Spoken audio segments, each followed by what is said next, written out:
Please let's bow down our heads in prayer. Dear Heavenly Father, we come before you today with hearts full of gratitude for the opportunity to gather and learn. We thank you for each person here, for the knowledge we are about to share, and for the wisdom you provide.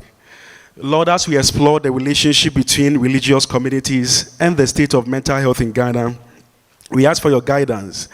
May our discussions be filled with understanding, compassion, and insight. Grant us open heart and minds to discern how faith and mental health intersect in our communities, and to recognize the needs of those who struggle in silence. Help us to approach this topic with sensitivity and respect, seeking to honor you in our thoughts and words. May this lecture inspire us to work towards creating environments that offer hope, support, and healing for all. We commit this time into your hands. May your presence be with us and guide our discussion, and may we live here better, equipped to make positive impact in the lives of others. In Jesus' mighty name we pray. Amen. Thank you so much, Dr. Appa, for your wonderful prayer. Faith, spirituality, and mental health, a very interesting angle for us to go. I will call on Madame Estelle Appiah, who's the chair of the Mental Health Authority Board, to give us her opening statement. But before that, I want to introduce her in a special way. For many of us in the field of mental health, she's not new.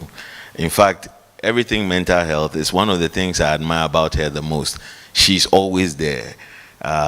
It's astonishing. Everything about mental health, you find her there. So maybe even reading her profile will be repetitive to a lot of us, but I will still read it. So Mrs. Estelle Matilda Appiah was formerly the director of the legislative drafting at the Attorney General's Department of the Ministry of Justice in Ghana, where she worked for 23 years prior to her retirement. As the director, she was responsible for the legislation of the Republic of Ghana and was the equivalent of a Court of Appeal judge. She is qualified to practice in the UK, Ghana, Lesotho, Southern Africa, and currently works as a legislative drafting consultant. Mrs. Estelle Appiah has been concerned with training in legislative drafting under the auspices of the Commonwealth Secretariat for African Commonwealth Jurisdictions. She's trained legislative drafters for ECOWAS Parliament, the Kenya Senate, and National Assembly, senior law offices in Rwanda, and the law office in Namibia. She's also trained members of the Ghana Parliamentary Service and lectured at the Tulane University in the United States. She's published and written on the legislative drafting aspects of topics ranging from mental health, corruption, affirmative action, terrorism, social protection, and climate change, amongst others. She was the chairperson of the Mental Health Authority Board from the year 2019 to 2022 and reappointed to chair the Mental Health Authority Board in 2022.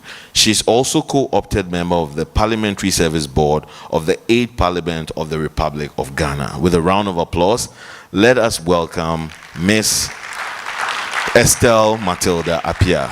Thank you.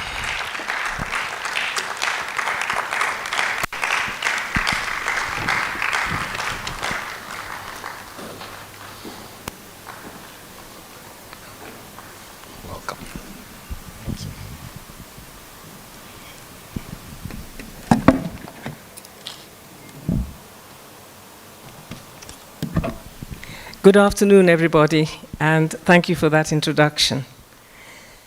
Ladies and gentlemen, esteemed guests, facilitators, and participants, once again, it is an honor to be asked to chair this second public lecture in the Professor E.F.B. Forster Lecture Series on Mental Health. This series holds deep significance for me, as it bears the name of a remarkable personality, my father, the first African psychiatrist to practice in Ghana. I must thank the management of the Mental Health Authority for this meaningful tribute, which came as a complete surprise to me last year, but is a fitting recognition of my father's work and legacy in psychiatry. Professor E.F.B. Forster paved the way for others to follow. He will be delighted to know what has grown from the seed he planted. The fact that the number of psychiatrists in the country has grown 7-fold in 10 years is a testimony in itself to the awareness of mental health in our country. I think we should clap for that, please. I extend my appreciation to the 2024 organizers of the lecture series for creating this forum for open discussion on the nuanced relationship between religion, society, and mental well-being. As we are all well aware, ladies and gentlemen, mental health has come to be known as very essential to overall wellness. Mental health affects every aspect of our lives. However, discussion on mental health in this country, as in many other parts of the world, is not as open as it should be. Often, the discourse includes misunderstanding and cultural barriers.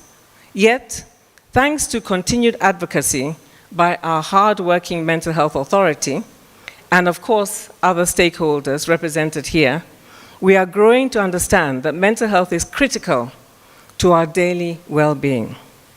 Mental health has been brought into sharp focus by its inclusion in employment assistance programs, about which there is growing awareness.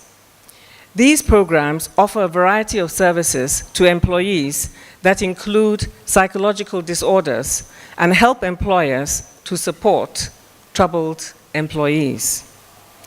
These lectures have been instituted to highlight the pressing issues in mental health, create awareness, and improve the mental well-being of our people.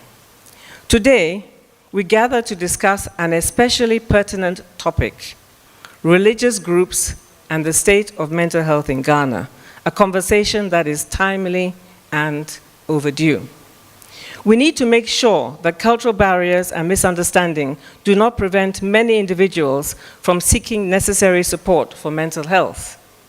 This makes the focus of today's lecture on the role of religious communities in mental health more relevant than ever. Religious groups, with their vast reach and significant influence, play an important role in shaping our cultural beliefs and societal norms. These groups have the unique power to cultivate environments of empathy, compassion, and healing. However, they can also unconsciously contribute to the stigma surrounding mental health. It is our shared responsibility to bridge this gap that connects faith and healing, and foster a more open and supportive conversation about mental health in our country. It is important to note that the Mental Health Act 2012, Act 846, acknowledges the existence of spiritual mental health facilities. They are defined to mean a faith-based facility for the treatment of persons with mental disorder, popularly referred to as prayer camps. There has been an expansion of charismatic churches, some of which specialize in healing mental disorders. Human rights violations can occur in these private settings. The Mental Health Act applies to the private sector as well as to the public sector. It specifically now includes traditional and spiritual mental health care. The Act ensures that standards, conditions, and rights are relevant for all facilities in order to prevent the abuse of people with mental disorder, including physical as well as sexual abuse. Religious leaders need to be made aware that they fall within the scope of the Mental Health Act. As we embark on today's discussion, let us recognize the incredible potential that religious institutions have to drive positive change. These institutions can be instrumental in raising awareness, offering support, and breaking the stigma tied to mental illness. However, if not appropriately managed, religion and religious leaders can be great sources or precipitators of mental health casualties. It is therefore important for religious leaders to collaborate with appropriate state institutions, including the Mental Health Authority. Spiritual mental health facilities can create safe spaces where people who want spiritual treatment feel comfortable, share their struggles, and access the help they need without fear of judgment or human rights abuse. In Ghana, where religion is central to daily life, it is crucial to consider how faith-based approaches can work hand in hand with clinical care. Healing often takes place at the intersection of the spiritual and the physical. We can draw valuable lessons from the core values of compassion, love, and acceptance that many religious teachings promote. As we engage in today's dialogue, I encourage each of you to share your thoughts, ask questions, and think of ways we can strengthen mental health advocacy through the positive influence of religion in our communities. Together, we can find solutions that build resilience, hope, and strength among individuals and families affected by mental health challenges. In conclusion, I'm grateful for the opportunity to chair this important event, and I commend each of you for your interest in this essential conversation.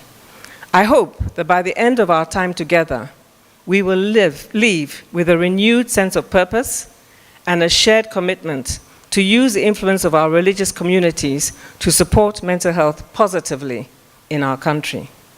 Let us begin this journey with open hearts and minds, recognizing that together we can make a lasting and meaningful difference to those vulnerable to mental disorder who seek spiritual help for their mental health care. And I would like to acknowledge all who have worked to put this program together, and I'm sure we're going to have a very interesting afternoon. Thank you very much.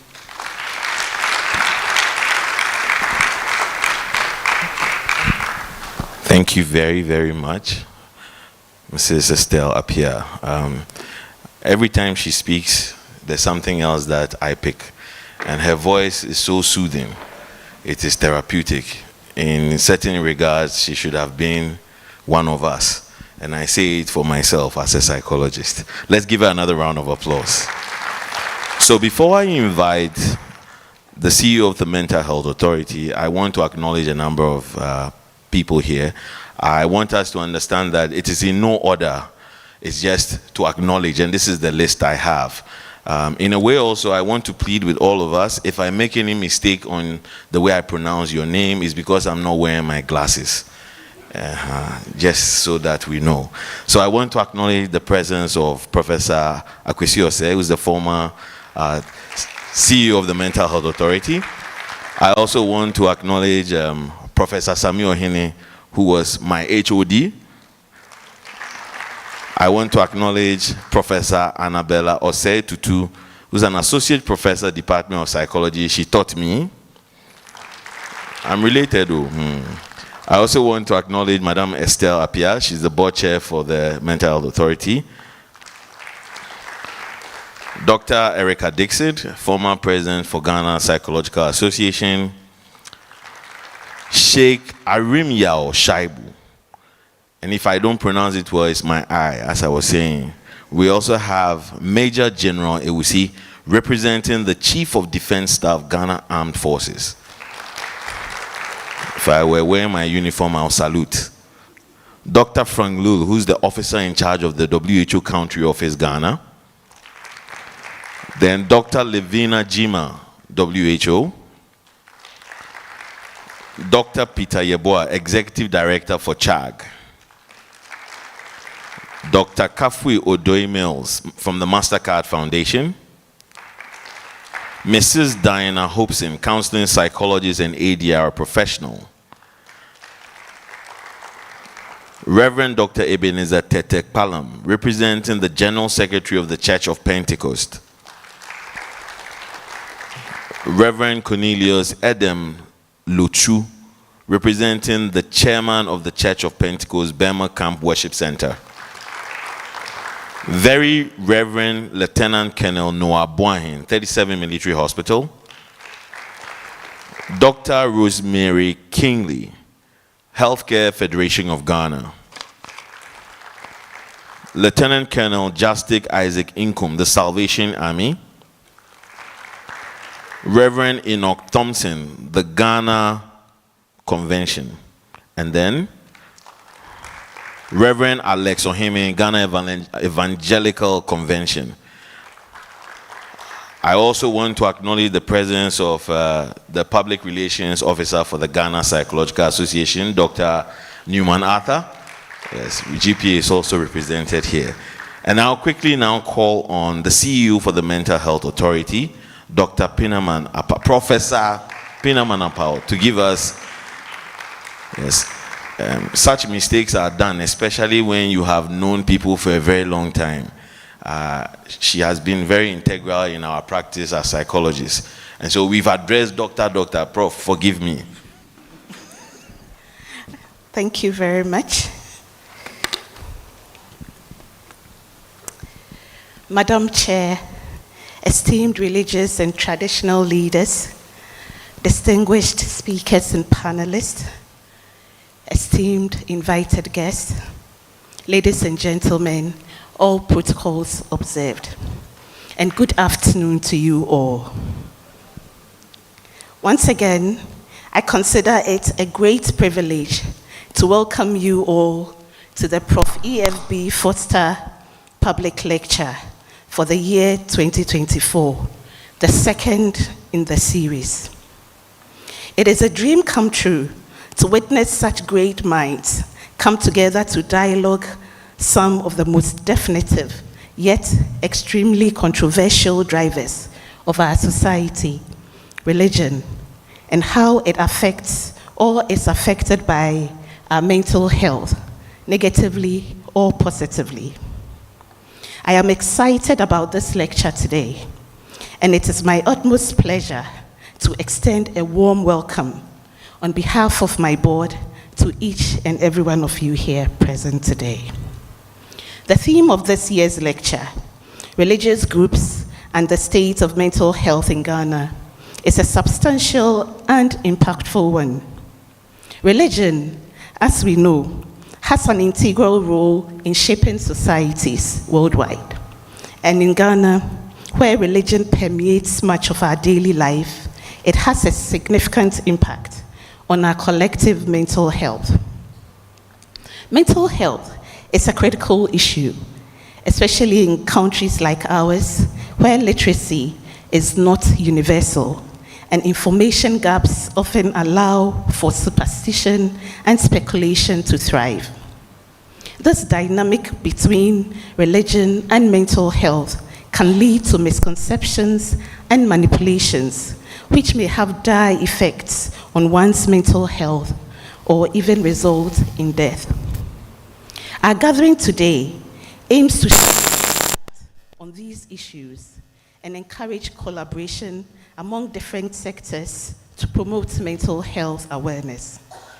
It is vital that we ensure those facing mental health challenges receive the care and support they need, unimpeded by societal stigma. In Ghana, where religion shapes values and beliefs for the majority, it has the potential to be either a supportive ally or a barrier to mental health awareness. Religious institutions, with their deep community ties, can play a vital role in promoting mental well-being by offering support and understanding. However, they can also unintentionally contribute to the stigma surrounding mental health issues if certain misconceptions are left unchecked. Today, we are here to identify the obstacles and, more importantly, to explore the pathways for partnership between religious groups and mental health practitioners. Our goal is to foster an environment where individuals can seek help openly, free from the fear of judgment or discrimination, regardless of the source of their struggles. We are fortunate to have with us an esteemed panel of experts who will provide us with valuable perspectives on the connection between religious beliefs and mental health. They will discuss how spiritual practices can enhance emotional well-being, how faith-based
Very much, Prof. Pinamanapao. I also want to acknowledge a number of very important people, and we will add the round of applause to all the acknowledgements. So I'll mention the names and then we can applaud them.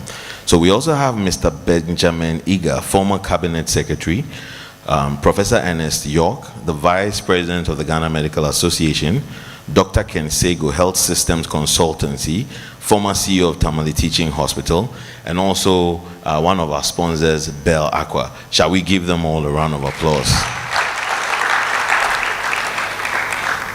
So this whole seminar will not be complete if we don't know who we are doing it for. And to do that, I will invite Dr. Nanaya Adobia Brown, the Technical Director for the Mental Health Authority. She's also a psychiatrist. Let's give her a round of applause as she comes to give us the biography of Professor Forster. Welcome. Good afternoon, everyone. So my job today is quite simple as I attempt to summarize or to give us the biography of Professor E.F.B. Forster. I say summarize because if we are going to read his whole biography, we are not going to leave here today. So, Professor Edward Francis Barney Forster was born in Banjul, the Gambia, on the 16th of December, 1917.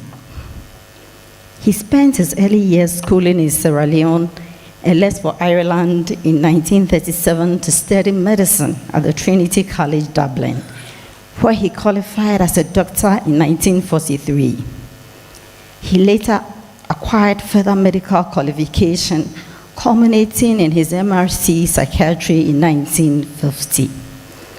His work experience began in 1943, and his first experience was in a mental hospital shortly thereafter as a house physician at the Wellingham Park Mental Hospital at Wellingham, UK.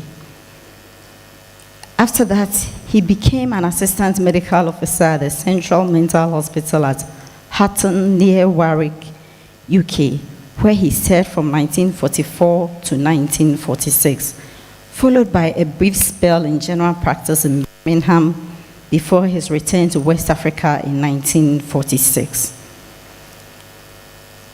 Upon his return, he served in the colonial medical services in Gambia from 1946 to 1951.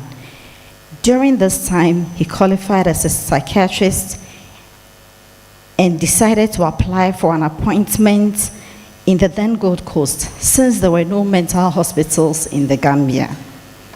On his appointment, Professor Barney Forster became the first African psychiatrist south of the Sahara. This was to be the first of many firsts in his illustrious and distinguished career. He became the first consultant in psychiatry for the Ghana government's Ministry of Health in 1951 and was in charge of the Accra Psychiatric Hospital from that time until 1950. He was also the first professor of psychiatry in the University of Ghana Medical School and first head of department at the psychiatry of the University of Ghana. Up until the latter part of 1990, every Ghanaian doctor that trained locally passed through his hands.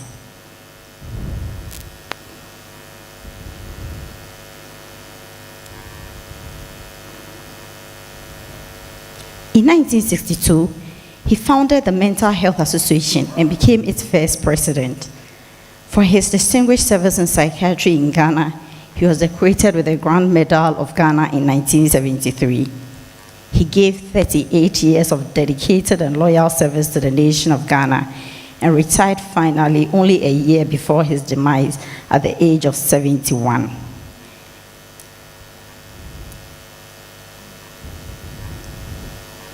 His name, Dr. E.F. Barney Forster, has become synonymous with psychiatry in this country, and in recognition of this incontrovertible fact, the National Executive Committee of the then Ghana Mental Health Association deemed it fit and proper to institute the Dr. Barney Forster Award, which was a cash donation to the best psychiatric nurse of the year.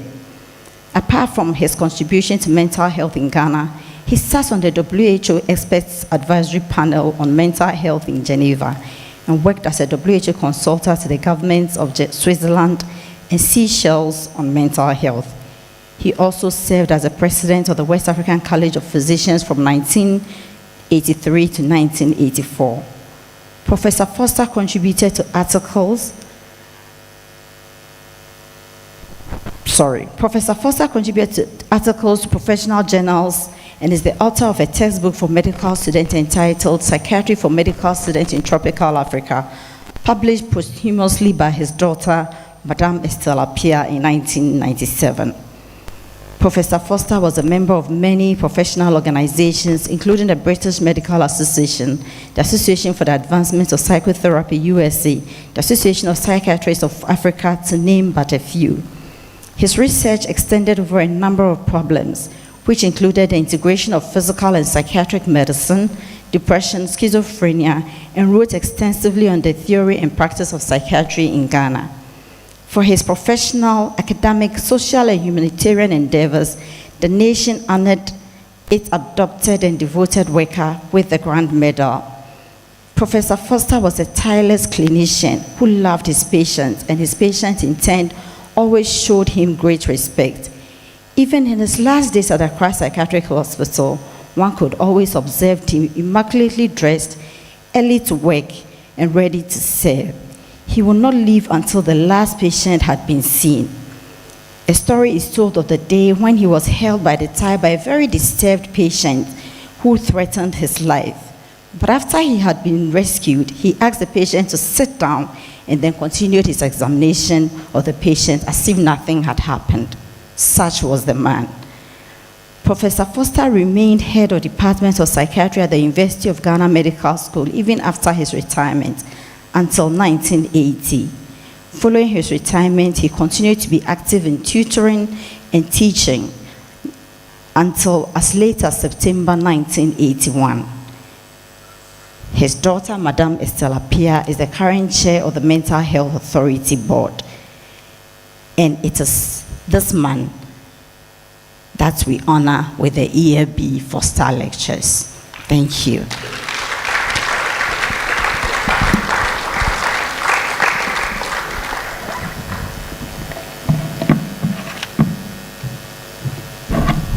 Thank you very much, Dr. Brown.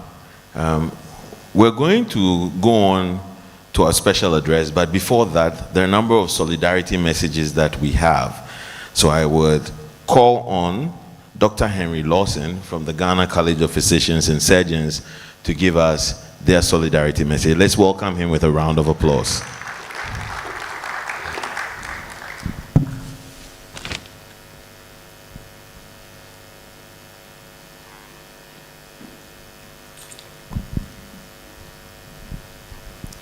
Good evening. On behalf of the Rector of the College, Professor Richard Adanu, I would like to welcome all of you to our house. So we are the landlord of this beautiful facility We actually stand by Professor E.B. Forster Public Lecture Series because we house the Faculty of Psychiatry that trains the psychiatrists we have in the country. We are happy to announce that we are having more and more young doctors opting for the Faculty of Psychiatry training.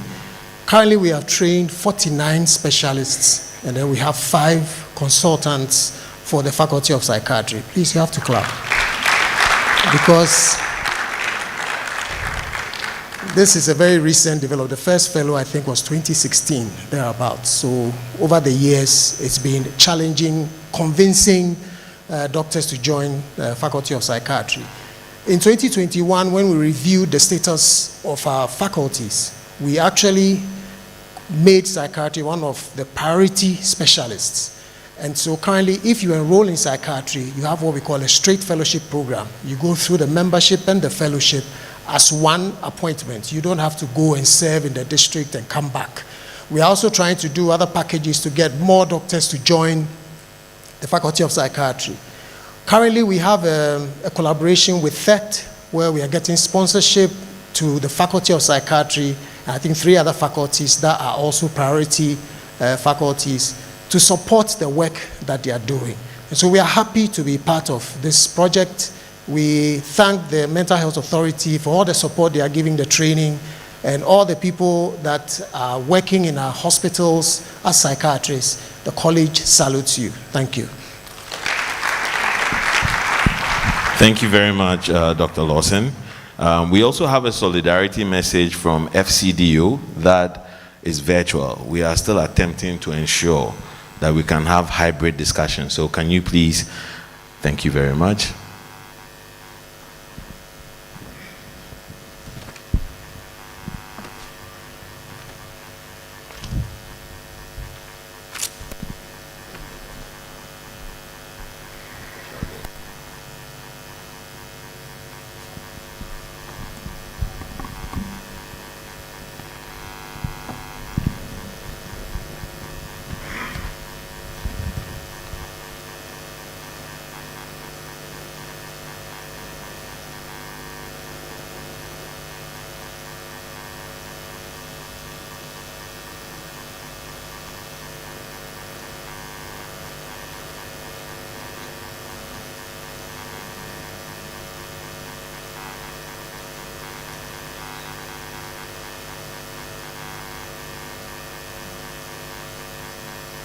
Ladies and gentlemen, distinguished delegates, I apologise that I cannot be with you in person today. The UK stands in solidarity with you and all partners seeking to expand access to quality, respectful mental health care in Ghana.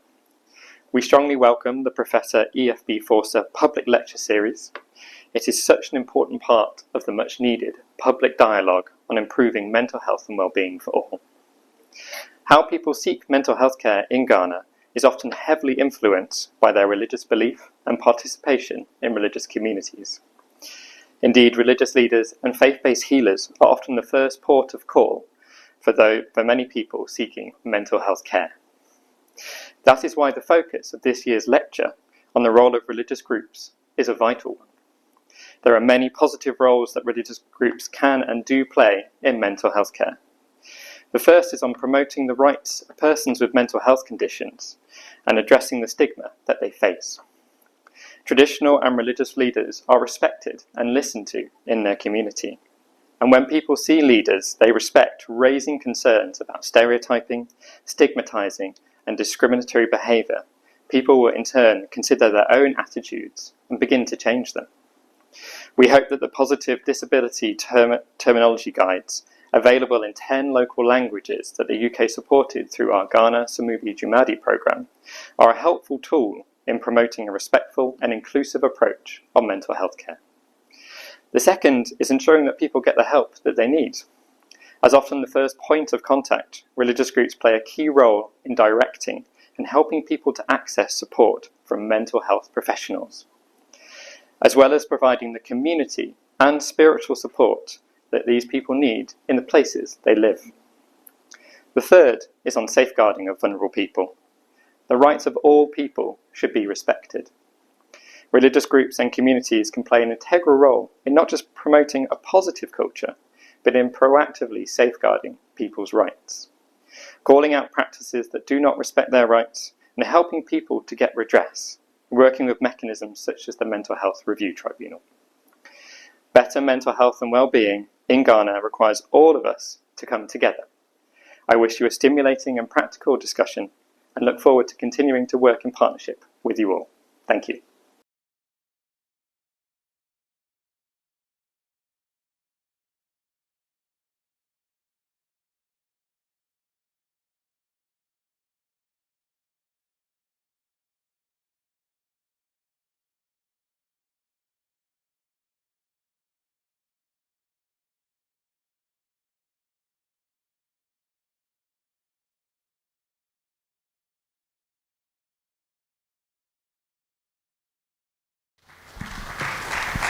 Thank you very, very much. I would have wanted to tell him directly that I really like this message, but I'm sure he'll hear. For those of us here, I'm sure we want our friends to also join, and they are already bugging us. His background in health. Yes, technology does that sometimes. Technology is eager to read the profile of our next speaker. But before we do that, for anyone who wants to stream this on Facebook, just go to Facebook and type in Mental Health Authority, and that's the first thing that you see that's being streamed live. With your permission, Dr. Peter Yeboah, I like to give an abridged version of the profile, but I will still make sure that the most important things are registered here. So Dr. Peter Yeboah is the Executive Director of the Christian Health Association of Ghana, CHAG, with about 3 decades of experience in leading complex health systems at different levels locally and internationally. He's one of Ghana's finest health policy experts with contributions in many spheres of the health system in Africa and locally in growing the CHAG network. Given his experience and contribution, he serves on several committees around the globe, including universities. Mr. Peters served as member of Civil Society Steering Committee from 2017 to 2021, and also between 2015 and 2016. He was a member of the Presidential Technical Committee tasked to review Ghana's National Health Insurance Scheme. He's also a member of the WHO Informal Expert Advisory Group on Antimicrobial Resistance. Not only the above, but also Dr. Yeboah has served on many boards of 2 medical schools in Ghana. With over 30 years of managing the faith-based health system at the community, country, and continental levels, Dr. Yeboah's acquired experiences and expertise comprise public-private sector partnership, development, primary healthcare, health system strengthening, health financing, social development, and global health diplomacy. Under his leadership at CHAG, his organization has grown its mental health services delivery by setting up mental health units in over 140 facilities that attend to about 35,000 people with mental health disorders annually. With a round of applause, let us invite Dr. Peter Yeboah as our special guest. Thank you.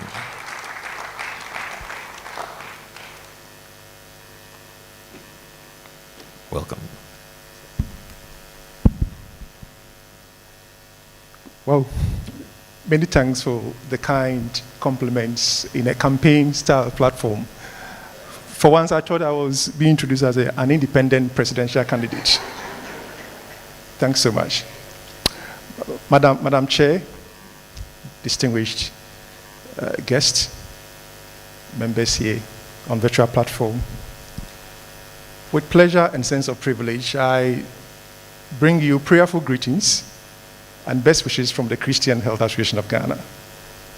My excitement was reinforced at the start of this session when a prayer was called.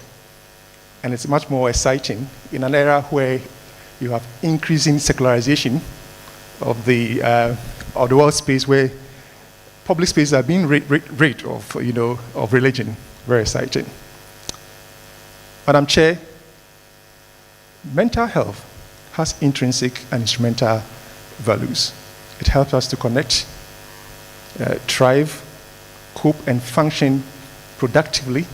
It helps us to explore potentials and build resilience in the entire sector. And so it is reassuring that a public agency, a lead agency in mental health, would elevate religion to its peak and make it an important lecture team in a prestigious platform like Professor EFB Forster lecture environment. We are very grateful for that vision, leadership, for elevating religion to its point. In many ways, it highlights the role, relevance, contribution, prospects, and potentials of religion as a vital instrument for promoting access to mental health services all over. Probably a snapshot of the legislative and policy environment would situate the discussions very well. The 1992 Constitution, Article 12(2), recognizes the role of religion, and in fact, it is an entrenched provision that says that it is a guaranteed human right. And just when I came here, I quickly took a scan at the Mental Health Act, 846 of 2012. Both the objects and functions enshrined in that act acknowledges the need for culturally appropriate services and emphasizes the need to ensure collaboration with other partners, non-orthodox environment. So clearly, religion is recognized as a vital instrument in providing mental health services all over. More so, if you look at the policy orientations of the Mental Health Authority and all over, you see clearly that decentralization, integration into primary health care, and deinstitutionalization, which simultaneously look at increasing discharges, reducing admissions, and ensuring provision of mental health service at the community level. It is at the community level that faith, religion, intersect very well with services, where beliefs are steeped and divine explanations are given to any condition. So at the community level, religion is indispensable if you want to ensure access to mental health service all over. But probably let me distinguish two groups of religious actors, and I'll situate CHAG properly. The religious group comprise two sections. One are religious communities, and they comprise the Catholic Bishops' Conference, the Christian Council, the Pentecostal Charismatic Council, and they have other groups within them, subgroups that do not belong to any groups. They are the other faiths. But then there are also religious institutions bequeathed by early missionaries that comprise the educational sectors to which CHAG belongs. Now, CHAG has been in existence. The first CHAG facility was established in 1885 by the Presbyterian Missions, Abri, and we are an integral part of the health system. We prioritize mental health services on three level objectives. One, to ensure access to care, support, and compassion to people with mental illness, to address stigma, discrimination, prejudice against persons with mental illness, and ensure reintegration of persons who have been treated back into the society by equipping them with economic productive activities. For us, as has been highlighted, every year on average we see 35,000 mental health cases at the OPD level, and we manage on average 250 attempted suicide cases. So we are an integral part of the system. But the other groups that do not have institutions, they all have vital assets and resources that I would like to highlight.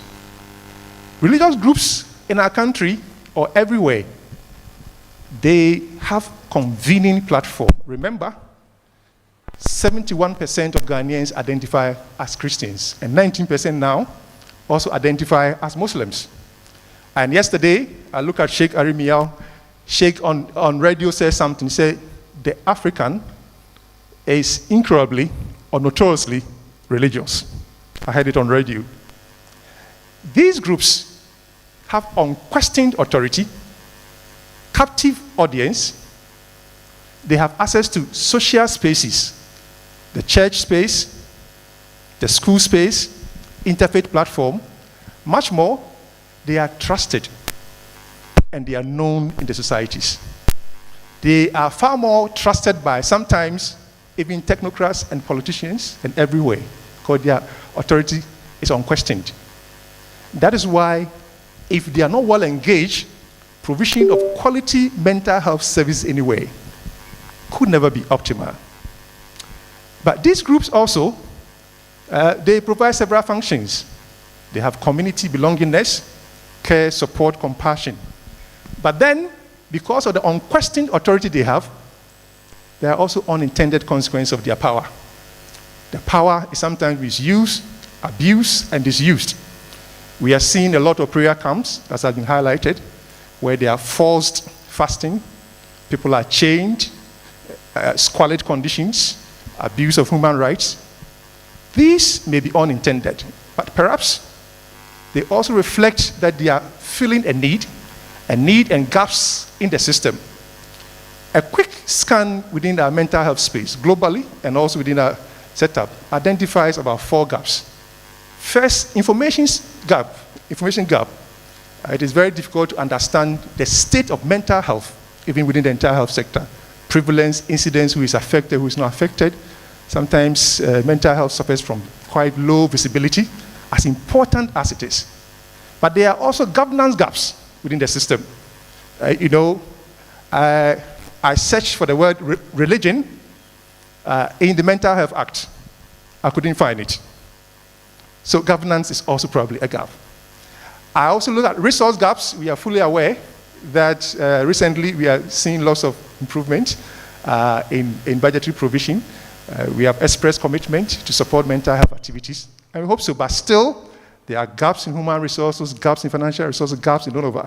But then there are also service gaps, where apart from the known psychiatric institutions, within the entire community, it is very difficult to find mental health services, and these gaps are filled. May I acknowledge the support of the National Health Insurance Authority recently in onboarding for mental health conditions, along depression, anxiety disorders, and other schizophrenia, and all of them.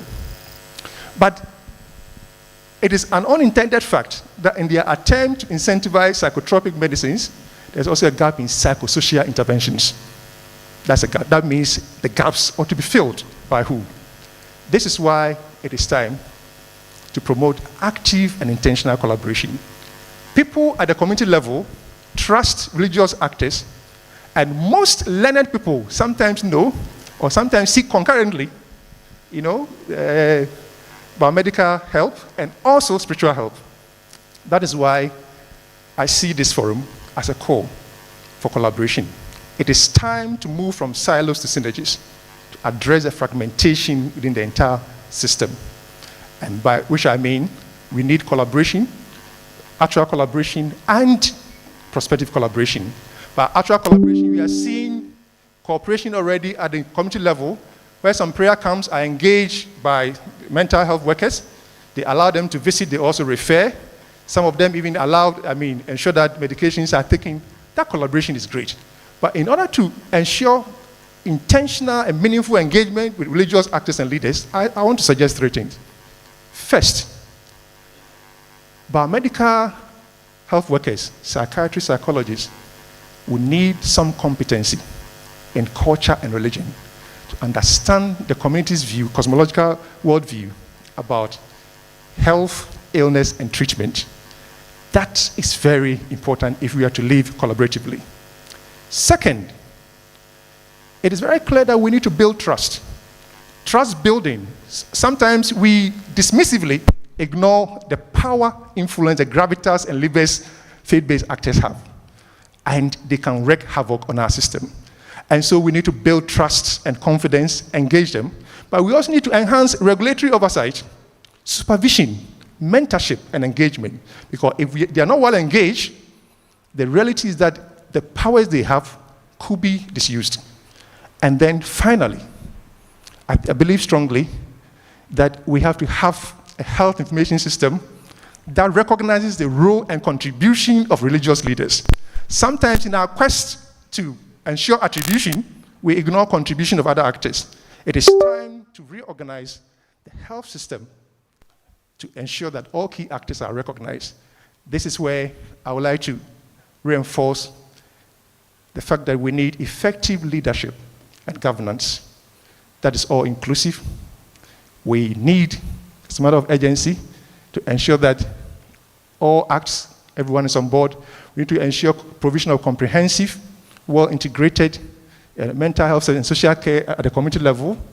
We need information system that brings us together and recognize all of us. And finally, the need to tap the leverages, the collaborative efforts, foster an environment of mutual respect where we can act together, where we can value mental health, where mental health services will be promoted, preserved, where people will live without fear, where we all come together to elevate, prioritize mental health as an important and integral part of our health system. CHAG assures this forum that we will collaborate, we will cooperate, and we use our wider network and systems to ensure that religion assumes its rightful role as a driver and instrument of mental health services. God bless us and make us great.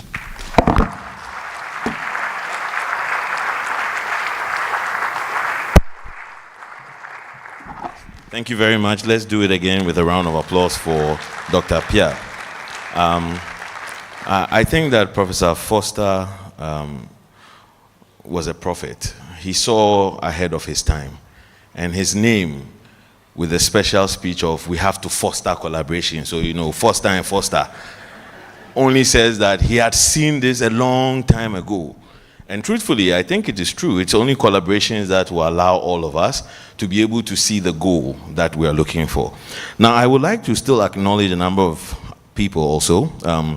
And I will mention everybody's name and then we can all clap for them when I'm done. So we have Dr. John Nkrumah Mills, who's the former president for the Ghana College of Physicians and Surgeons. I want to acknowledge the staff and officers from Anchor Psychiatric Hospital. I want to acknowledge Pantine Nursing Training staff and students. I want to acknowledge the prison service led by ASP Felix Abu-Krantin. I also want to acknowledge the medical director for Pantine Hospital, Dr. Frank Banning. Also the medical director for Accra Psychiatric Hospital, Dr. Kojo Obin. I also want to acknowledge Dr. Jody Andoartha, lecturer, University of Ghana, Department of Psychology. I also want to acknowledge Ms. Anna Plange, the registrar for the Ghana Psychological Council, and also Reverend Mrs. Patricia Adi, who is the Ecumenical and Social Relations Director for the Presbytery of the Presbyterian Church of Ghana. Let's, with a round of applause, acknowledge all of them. So now we move on to the keynote address, or the keynote speaker, and the topic is religious groups and the state of mental health care in Ghana. And this would be given to us by my very own supervisor, so I am very excited to introduce him. Professor Joseph Osafo is a clinical and health is a professor of clinical and health psychology and one of Ghana's leading researchers and advocates on suicide and suicide prevention. He's currently the immediate past head of the Department of Psychology of the University of Ghana and the current director of the Center for Aging Studies at the University of Ghana also. His PhD was in suicidology and MPhil was in clinical psychology. He also has a Master's of Arts in Theology and Missions. He's engaged in cutting-edge research and has over 90 publications in reputable peer-reviewed journals. He is the executive director of the Center for Suicide and Violence Research Ghana, a life patron of the Ghana Association of Suicide Prevention, a suicide preventionist, and a leading member who advocated for the decriminalization of attempted suicide in Ghana. Professor Osafo is the lead coordinator for the Partnership for Life for the Africa region. This is a global initiative for the International Association for Suicide Prevention that seeks to prevent suicide in various regions of the world. He's a consultant to several organizations on on psychosocial issues affecting learning, work performance, and development. Professor Osafo is an ordained minister of the gospel, serving in the Church of Pentecost at the East Legon Worship Center. He served as the head of the counseling ministry of the Church of Pentecost also. He's a motivational speaker and has a strong faith in young people. Professor Osafo continues to provide mentoring and coaching services for young people from primary school level to the universities. He's an avid consultant on a host of issues in the media and believes that the light and the salt of the earth, the believer must excel in every area of life, and such excellence must shape human life, experience, and nation building. He has preached since 1990, and his area of ministry focuses on restoration and healing, revival, and power evangelism. Professor Osafo is married to Mrs. Mavis, forgive me, Prof. Mrs. Mavis Osafo Edu, and are blessed with 4 biological and 5 adopted children. Let us, with a round of applause, welcome Professor Joseph Osafo to give us the keynote.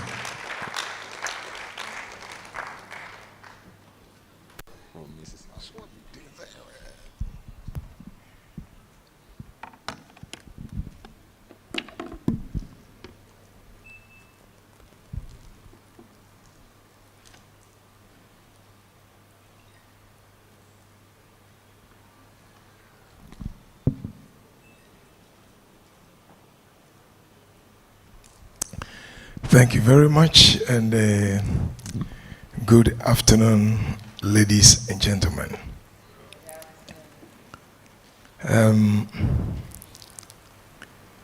You're welcome to this lecture. Last year, I was the, what was my role last year?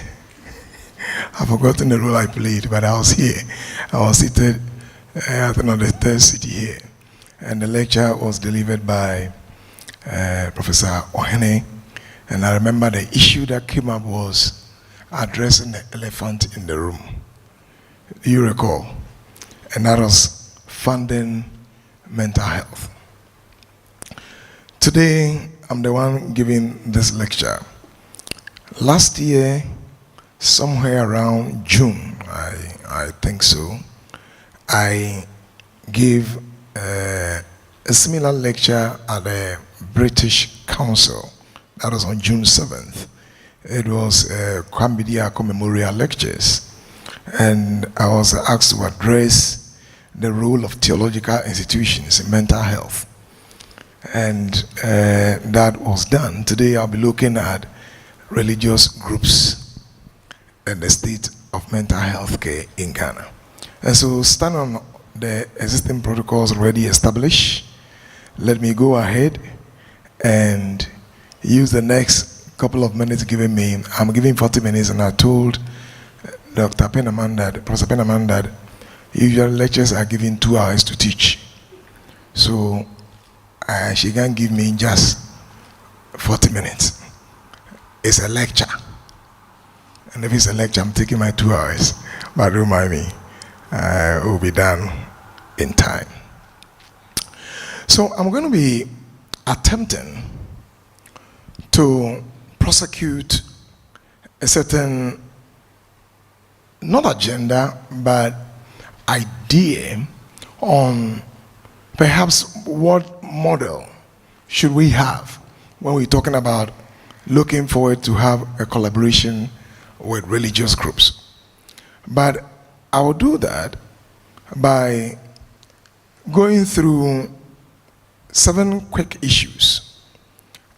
I will look at overview of mental health briefly in Ghana, which many of us are aware, and then look at the intertwined relationship of religion and mental health care from antiquity and tracing it to contemporary times, to look at some of the salutary aspects of religion, which many of the early, I don't know whether they are earlier speakers or who gave us some messages have alluded to So we look at the salutary aspect of religion in mental health care in contemporary times.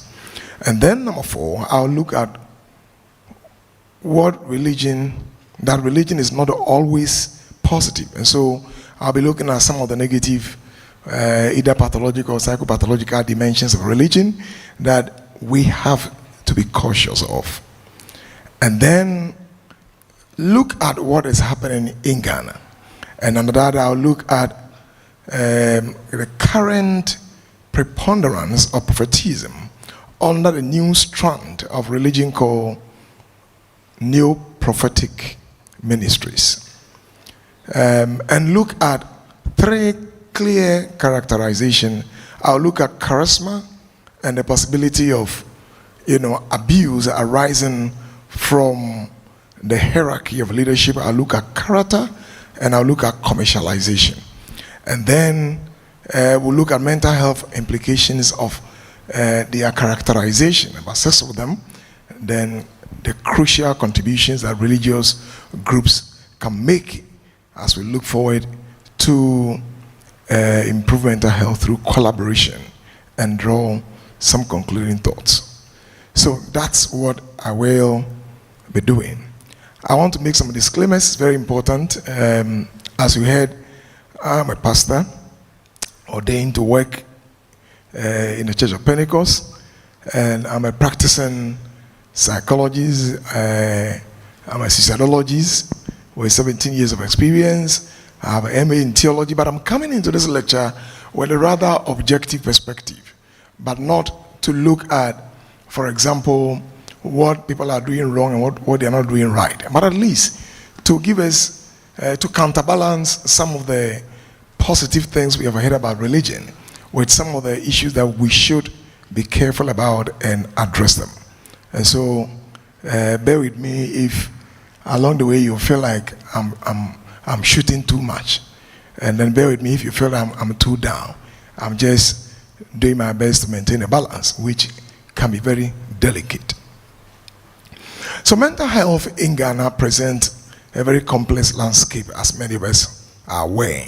And the landscape of complexity is a blend of traditional practices, community-based interventions, and institutional frameworks.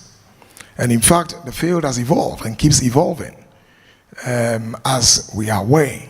And the evolution is influenced by historical, cultural, and socioeconomic factors, which continue to shape the accessibility and quality of care available to persons who are looking for mental health services.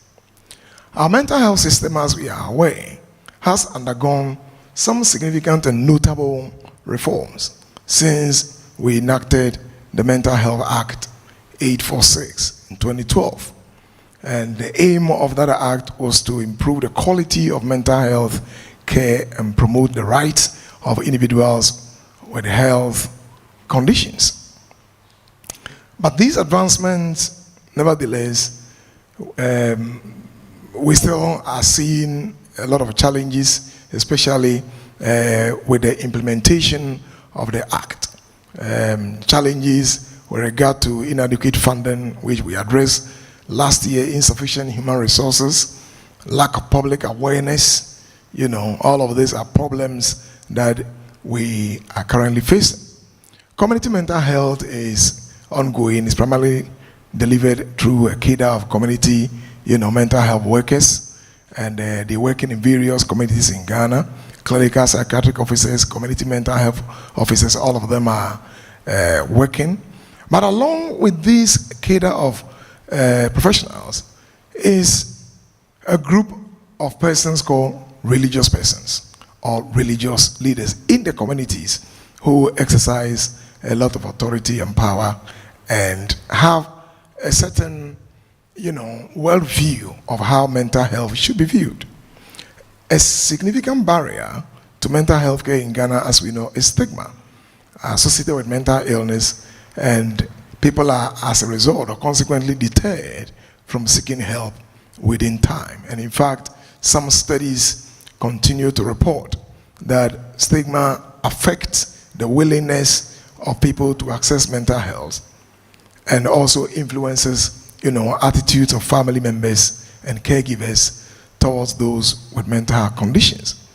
And stigma continues to be compounded by cultural beliefs, some of which are coming from religious faith, outlook, and ideas on diabolical interventions. And so we often hear religious persons attributing mental health issues to supernatural causes, and this can lead individuals to seek help from traditional healers or faith healers. So actually, the number of people who rush to religious leaders looking for health is as a result of a certain, worldview that is prosecuted when they are talking about mental health. So if they have answers to almost all existential crises, then why do I need psychologists? I can go there. Why do I need a psychiatrist? I can go there and get help. And so the collaboration between traditional healers and mental health professionals is a crucial one. And as many patients prefer to utilize both systems, reflecting a need for integrated approach to mental health. We also have economic burden, the economic burden of mental health care in Ghana, which is also a problem. And I would not want to waste your time on that. In fact, access even to mental health services is also hindered by logistical challenges, including, limited availability of psychiatric facilities and a high cost associated with, treatment. And so, and recently, when you look at what is happening in terms of the statistics on mental illness in the country, I think the recent report, the fact sheet or the STEPS survey findings is for all of us to see what is happening. 3.8% of the Ghanaian population considered suicide in the past year, higher than women. Women were about 4.7% and than men, higher in women and than men. 9.1 of those considered suicide sought professional help. 2.3 have attempted. Nearly 40% of those who attempted suicide did so in the past 12 months. And depression equally reported 33%, and 6.4 were men, 9.6. So the same global trend. Women often report this more than men. General mental health, 1 out of 3 of the population attribute mental health issues to a case. And I think that you can see the impact of religious beliefs and diabolism in mental health in Ghana is still very heavy. 86.4 believe mental health conditions are treatable. That is quite a good thing to see. I was really impressed with that. That maybe something is shifting, something is changing. But despite all of this, you will realize that we still have problems in terms of resources to be able to address the real need in Ghana. And so, just a cursory look at what is happening in Ghana in terms of mental health. Recently, we just cleaned the data of 8,400 among university students across the country on suicidality. And 20% of those who in the last year attempted to kill themselves have actually had sexual abuse problems. 20%. That's quite serious, and among young people in our university. So that should give you some idea of what is happening in the mental health space in Ghana. But let me quickly go ahead and look at the intertwined relationship of religion and mental health care from antiquity. Sometimes one will think that what has religion gotten to do with mental health or mental illness?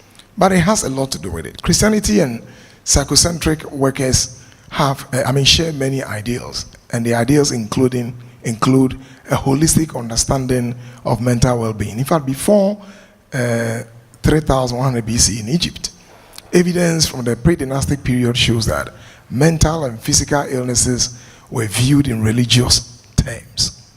And this mixed view of spiritual and natural causes of ill health lasted over 1,000 years, when the first medical school in the West was established, separating physicians from other healers. But during the Renaissance, somewhere between 1300 to 1650, the church supported institutions of higher learning, but by then had already repudiated Aristotelian empiricism.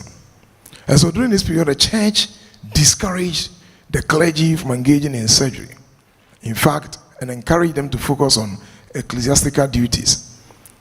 The restriction, coupled with the Greek scientific traditions, widened the separation between science and religion. And it resulted in a wall developing, between religion, science, and the practice of medicine. So the relationship between the church and mental health profession was also contentious at this period. For example, in Germany, Johann Blandet was harassed by physicians to stop praying for the sick, and he was told to refer patients to doctors instead. Over time, the church became less influential in the realm of mental health, and this is due to in part to the rise of scientific and medical approaches to mental health, as well as a gradual acceptance of, secular values. I'll give an example. When psychology crept, into this area of religion and spirituality, it asserted more power, since psychology seemed to hold a key to understanding why people are religious or were religious. And various scholars undertook works that predicted less need for religion in human life. In fact, the German philosopher Friedrich Nietzsche famously declared in his 1882 work, "God is dead." And he did that to reflect the aftermath of the Enlightenment, a time in which science, mathematics, and philosophy arose across Europe to displace Christianity as the guiding authority and truth about life and the universe. His suggestion was that the belief we hold that we are special in God's eyes was dying as a result of scientific discovery, and yet we held on to morals that have long been supported by religions. And Sigmund Freud followed and added more explosive secular comment when he declared that religion was mass delusion. In fact, Freud's characterization of religion was based on his understanding of the burdensomeness of life, which required three key palliative measures: powerful deflections, which cause us to make light of our misery; substitutive satisfactions, which diminished it; and three, intoxicating substances, which make us insensitive to it. Freud, however, argued none of these adequately addressed the question of the purpose of life, and as a method leads us efficiently in the search for happiness. So at this instance, he finds religion as one such futile effort in such endeavor. However, he argues that religion, and I quote him, restricts this play of choice and adaptation, since it imposes equally on everyone its own path to the acquisition of happiness and protection from suffering. I continue, he says, its technique consists in depressing the value of life and distorting the picture of the real world in a delusional manner. Now, this didn't end. You have sociologists like Emily Durkheim and Max Weber also adding to this conviction of the social irrelevance of religion in church, in a fast modernizing society, in the face of the diffusion of urbanization, industrialization, rationalization, and pluralization. In fact, they thought that church would decrease and scientific, rationalized, and secular interpretations of the world will gradually replace religious worldviews. And these reflections on religion within the academy seem to have denigrated the value of religion in human health, life, and had a grip on the wall separating science and religion for a considerable period. Well, I'm happy to tell you that the tides have turned. We did not live to see the death of God, whatever they meant by that. Neither have we seen only the darker side of religion as mass delusion from Freud's propositions. Nor have we seen diminishing social relevance of religion in modern life, at least not in Africa and Ghana. Africa is currently reported by the Pew Research to have more than 639 million or 669 million Christians. Now, so this is not to underrate the rising trends of secularism. For instance, in 2012, the Pew Research Center reported that from the 230 countries surveyed, 84% identify with some form of religion. 8 years later, during the COVID 2020, in another survey from 34 countries, they reported that 61% of people indicated that God plays an important role in their lives. And of course, God should, because they were dying. So people were afraid that God should mean something to them. So arguably, we cannot ignore the fact that religion or spirituality have proven to be robust and have endured the chagrin of secularization agenda. Today, faith and science, as expressed in disciplines such as theology and psychology, embrace each other at a more professional level, working together to provide support and care for individuals with mental health problems, though some differences of opinion and approach still exist, which I hope I can address, with evidence of the hesitancy of some mental health professionals in engaging faith, even in their work. Sometimes when we are talking like they will say that, oh, they are not available. But sometimes the problem is from us. We are equally not ready to learn and listen. We don't want to build cultural competence. So the historical relationship between Islam, if you look at Islam as well, and mental health, is also a complex one, but it has also evolved over time, influenced by cultural, theological, and social factors. And in fact, during what they call the Islamic Golden Age, which spanned from the 8th to about 14th centuries, there was a notable advancement, in the understanding and treatment of mental health. In fact, scholars as Al-Razi and Ibn Sina, they contributed to the field of psychiatry, emphasizing the importance of both physical and psychological issues of well-being, even at the time. So that is also to tell you that even in Islam, the area between mental health or religion and health also spans some time. Let me quickly go ahead and look at the salutary aspect. So now that we know religion and science have this kind of relationship, what are the salutary aspects of religion and mental health in contemporary times? Listen, gentlemen, this is clear, and all of us who came here who give this initial speeches have all alluded to the importance of religion in mental health. So the research in this area has burgeoned with significant clinical value in several ailments. And in my own research, I'll be sharing some of them with you. Recently, I published a paper on the role of religion in the recovery of suicidal persons. You can go and read and look at how people talk about how religion helped them to recover when they made attempt to take their life and fortuitously survived.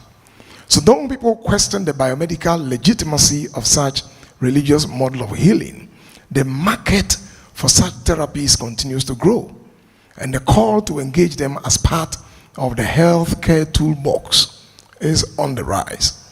In fact, if you have come across this authority in the field by the name Queening, in his book, Spirituality in Patient Care, he provides 5 reasons for engaging religion and spirituality in patient care. 1, he said, many patients are religious. As to how that is happening globally, we don't know, but many patients are religious. And religious beliefs help them cope. 2, that religious beliefs influence medical decisions, especially when patients are religiously ill. 3, that religious beliefs and activities are related to better health and quality of life, some of which I'll mention pretty soon. And 4, that many patients will like physicians, and for that matter, psychologists and psychocentric workers, to address their spiritual needs. When the person comes and says that, can you pray for me? What would you do? Once I was in church and then I met one of my members and he asked me to pray for him. He's looking for a job. I was in a rush, so I just held his hand and I did some short prayer. And then he looked at me and said, Osofo,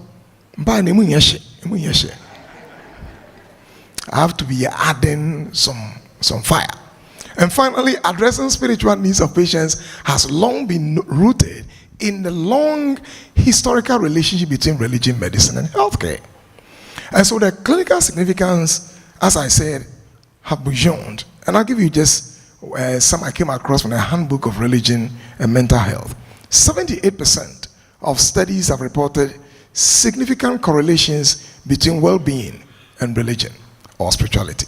73% of studies found religion related to greater hope. 86 finds optimism related to religiosity. 82% report significant link between religion and self-esteem. Well, all of this may appear to be psychological categories. Let me just help you, for example, to look at some of the salutary impact of religion on some physical conditions. And I'm talking about heart disease, systolic blood pressure, diastolic blood pressure, cirrhosis, emphysema, myocardial infarction, chronic pain. And if you look at what the studies are indicating, heart disease, effect of religion and spirituality on heart disease is that it lowers the rate. Systolic blood pressure lowers, diastolic lowers, cirrhosis lowers, emphysema lowers, myocardial infarction, religion lowers rate, chronic pain decreases, cholesterol level lowers, stroke lowers. And these are from clinical studies. Kidney failure, religion lowers it. Cancer mortality lowers. Cardiac surgery mortality lowest rate. Overall mortality, even as to how if you get any of this illness you will die. If you are religious, some studies are predicting that you are likely to be resilient 10 years more than somebody who is irreligious. And so on that note, if you are not born again, be born again. Anyway, stress again will reduce, and positive health habits will also improve. Heart disease will also lower. So it's very interesting to really look at all this clinical value. Oman and Thorson, they've listed 4 possible mechanisms, because people want to know, how can religion be doing all of this? 4 possible mechanisms that can provide some explanations of how religion or religious factors indirectly affect health. One, he says that religion has the penchant to promote healthy behaviors, because everybody study here who is religious, chances are that you will exercise, you will use your seatbelt, you are careful about what to eat and what not to eat. Okay, you may not smoke, you may not drink, you may not abuse drugs. So religion facilitates and promotes healthy behaviors. 2, he says religion promotes positive psychological states. You go to church, you feel good emotions and good thoughts. There's a preaching on hope, optimism, compassion for others. All of this affect your psychological state, and religion promotes that. Of course, the third dimension is the utility of religion in coping. That religion helps people in coping in everyday life. Dealing with negative emotions such as depression, chronic anger, despair, fears, low self-esteem. All of this, religion will help people to cope. And then the other one is that religion will trigger social and emotional support. If you are in a church and then you are bereaved, sometimes you even get overwhelmed with, people coming to commiserate with you and providing you support. That's the reason why sometimes when people are in churches or religious groups and then they have a problem and the church members or leaders don't visit him, they can get wild, because they are expecting that this is part of why I am here. So there's copious data on the salutary effect of religion on physical and mental health, as I have demonstrated. Now, if you look at all of this, let's come home.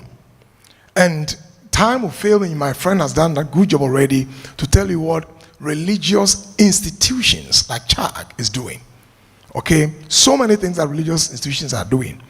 Some time ago, my church, Church of Pentecost, decided to go and help expand facilities in the prisons and provide spaces where inmates could have decent life and maybe build a scale while they are serving their sentence. And we came under fire because in such a culture as this, which is very proscriptive and restrictive and very punitive when people do things wrong, we don't actually look at the possibility of people recovering. But that is not a human experience. The human experience is that people can recover. And so we must give people the chance to recover from their problems. And so churches are doing so many things in Ghana's socioeconomic development. And I'm happy to inform you that Church of Pentecost is taking another giant step. We are getting into the area of rehabilitation. And very soon, maybe you will see that we are coming out with a very big drug rehabilitation center in the country to help mental health authority. I thought you put your hands together for us. Do that. Do that. So let me not waste time on that at all, because we all know what religion does when we come to Ghana, especially some of the salutary things, together with some of the things that I have mentioned. But I want to just spend some time on this particular aspect, which is that religion is not always positive. Religion is not always positive. Religion can be sometimes disastrous. And I like to just mention about 4 or 5 things from empirical evidence. So religion, however, does not always deliver positive effect on mental health, and thus we need a balance in order to put today's lecture into perspective. Some studies have pointed to the potential for religion to exacerbate mental health issues, particularly when individuals experience religious struggles or conflict between beliefs and mental challenges. And I'd like to just mention a couple of them. One is religious negative coping. One significant area of concern is the impact of negative religious coping on mental health. And research shows that individuals who engage in negative religious coping, such as feeling abandoned by God or experiencing anger towards a deity, they tend to report worse psychological, experiences. In fact, in one of our studies, the title is, I Have Sinned. Professor Kotia and I and other colleagues were looking at 30 suicide attempt survivors. And one of the biggest, which I'll later be talking about, I think that spiritual crisis is looming, was that they were very angry. They were like angry at God, and so they wanted to die and go and see his face and ask him questions, how he treated them and the way he treated them. Some of them said they had given offerings and they haven't received anything back.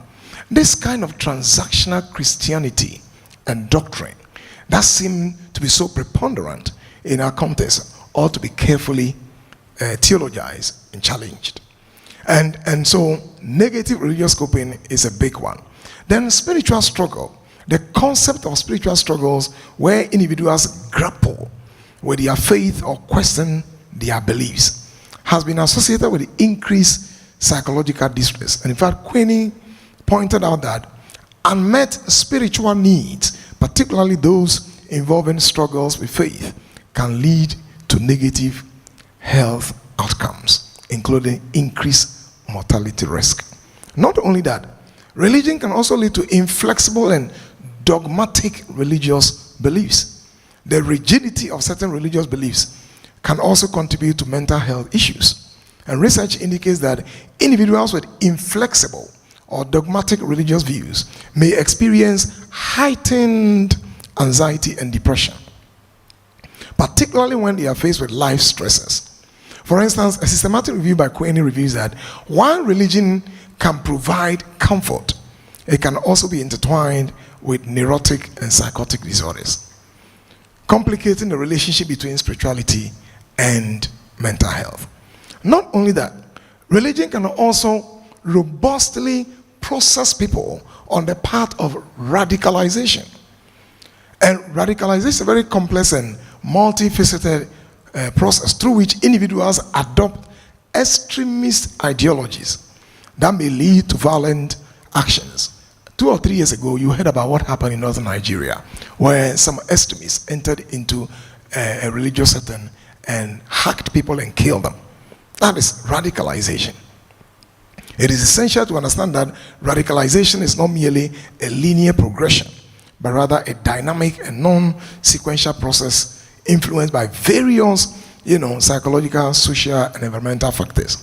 And especially the role of religion in this process has been focal point of research, particularly in the context of violent extremism, where religious leaders can teach church supplicants to be very, very extreme in the way they look at issues. Not only that, religion can also create a certain level of hierarchy that leads to abuse. This is found especially in cultic, groups, and especially some of these new prophetic leaders that we see, and some of which I'll be addressing pretty soon. So research indicates that religious institutions, particularly those with hierarchical structures, can create environment where abuse is more likely to occur, and where victims may struggle to seek justice for healing. And one significant factor is the inherent trust that congregants place in religious leaders. Studies have shown that victims of sexual abuse by clergy often experience profound betrayal, as these leaders are typically viewed as moral authorities and protectors of spiritual well-being. And this betrayal can exacerbate trauma that the victims experience, as the abuse not only violates personal boundaries, but also undermines their spiritual beliefs and a sense of safety. And then the sixth way that religion can be negative is misinformation in public health measures. And I don't have to belabor this point, but when the COVID struck and we had to go for the, the shot, the vaccine, you saw the hesitancy. And this was often deepened by certain, religious ideologies. This is the devil's thing. Don't go for it. And the US, I watched a pastor die 3 days after because he told his members that they should not go for it, and he got and died. So recent example here includes the ongoing challenges posed by what we had, and even cultic religious lists in Africa. For instance, the Ebola outbreak in Sierra Leone. I'll just read the report. Religious leaders played a dual role. While some promoted public health measures, others perpetuated misinformation and fear, which could lead to harmful practices within their communities. So far, you can see this duality, you can see this double-edged role of religion as both a source of support with salutary clinical value, but also a potential stressor. And this underscores the complexity of religion and its role in mental health, which ought to be delicately addressed. And I hope that I'll be able to do this. Now, there is a global concern. The global concern for some professionals is that how do we delicately address this duality, this double-edged role of religion? I like to see what is happening in Ghana with new prophetic ministries. These are ministries that often say that they have answers to all existential struggles in life. Obenyo categorized them as new prophetic ministries. They seem to be coming from classical Pentecostals who also came from the historical mission churches. So I'm talking about Apostolic Church, Pentecost Church, and all the others. These new prophetic ministers are coming from there, who often did not find a place for themselves because of their perceived powerful and audacious gift. And so their churches send them out. There are three things by my analysis and characterization that I see: the charisma of the leader, the character and commercialization that I want to just put before you as I look at the potentially unintended impact of some religious practices on the psychological fabric of Ghanaians. So let's pick the charisma and character. I'm dealing with charisma, I'm dealing with claims, and I'm dealing with commercialization. Most African countries have witnessed the onslaught of revivals from various prophetic leaders. From early prophetic figures such as William Wade Harris, he often called himself Elijah I. Samson Opon, who called himself Elijah II. Joseph William, Ejanka Pia, you know him, who is the founder of, that's Jehuapia, Mozambique Disco Christo Church. John Mensah and others. Quite a number of prophets came from the Methodist Church. My friend is here, so he knows that history. The deep-seated interest in the numinous, interpreting struggles from a primal cosmology, attributing every mishap to a diabolical intervention, which virtually ignores anthropogenic perspective, provides rife grounds for a prophetic mediation in Ghana's socio-cultural space. Prophetic shopping is thus on the rise as people seek to meet someone who will help them satisfy their existential fleeting needs. Kwesiama says, hence there is supply and demand relation between the prophet and their inquisitive clients. From his paper on prophetism and development, past, present of a Ghanaian phenomenon. So the rapid growth of these churches has also led to challenges including allegations of abuse and manipulation, particularly concerning vulnerable congregations. Scholars have called for greater accountability, ethical standards within these churches to protect their members from exploitation.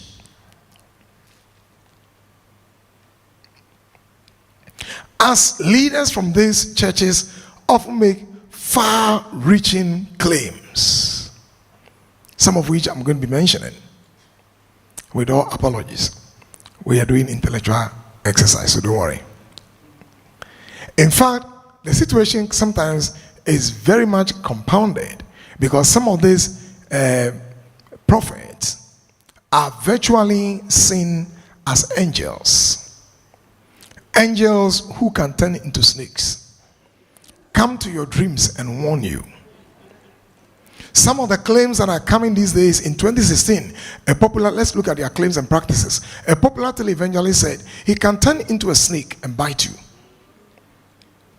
In 2024, he said, I lied. Not too long ago, a prophet said, a woman will be the next president in the United States. Well, the results are there for us to see. Recently, another prophet has arisen, and he says that in the next 500 years, his face, the Hollywood face of Jesus we've been seeing, his face will replace that face. When I heard that claim, I said, Jesus, I didn't know you were going to be waiting to the next 500 years. And I had no idea that actually you live in Ghana. If you live in Ghana, why are you worrying me that I should behave? Because you are in Ghana. But the next these are serious claims. The performance of healing miracles and predictive prophecies to attract large following has contributed to unprecedented growth in these churches. Not too long ago, there was the struggle and competition to predict who will win a match, who will be the next president. Somebody is about to die. The Lord has spoken to me that you are dying. Come and do akwanchere, and the Lord can change it. Conditionalities attached to these claims. Then the police authority decided to step in and give orders. Suddenly, all the claims and the prophecies have vanished. How about their commercialization? So we have looked at their leadership or the character of the leader. We've looked at the claims. I'm looking at the commercialization.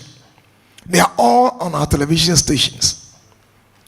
And the media houses are giving them space to sell their religious words. And I can tell you that there is what I call prophetic entrepreneurship. Maybe we need to learn from them how they are able to get into this space and entrepreneur. Commercialization of sacred items in prophetic churches across Africa has emerged as a significant phenomenon, intertwining religious practices with market dynamics. This commercialization is particularly evident in new prophetic churches where the sale of religious artifacts such as anointing water, oil, sugarcane, cocoa papa, red eggs, ebura munsio, and the list is endless. Because this rests, since their legitimacy rests on the prophet's revelation and sanction, these items are marketed as possessing supernatural powers which can mediate the supernatural and help people who are looking forward to be free from some diabolic interventions. Ladies and gentlemen, I think that charismatic leadership, if I want to spend time and look at even its cultic implications, and look at their claims, and look at their commercialization, we will not live here. Recently you heard what happened in Kenya, Mackenzie, with over 200 children buried, because he claimed to have had some kind of apocalyptic revelation that God was coming and so people should not eat. And many of them went hungry and they died. 15 of them who were rescued, a couple of them died a few days after. So what is the mental health implications of this charismatic leadership, these claims, and then this commercialization? First, I think that, number one, on the mental health fabric of Ghanaians, there is a constriction of scientific outlook to life. And we should not take this lightly at all. There is a constriction. Scientific outlook to life in Ghana is under threat. And I dare to say this. In his book, Philosophy, Culture and Vision, African Perspective, I'm going to borrow the eminent Professor Kwame Gyekye's thinking of the preponderance of religion in the African, cosmology, and how this affects the way we think and how it affects scientific thinking. The professor of blessed memory is defending empirical orientation of African epistemology. And he does so by not denying an intensely religious orientation. He doesn't deny that. Rather, he argues, and I quote, that observation and experience also constitute a large portion of the sources of knowledge in African cultures, unquote.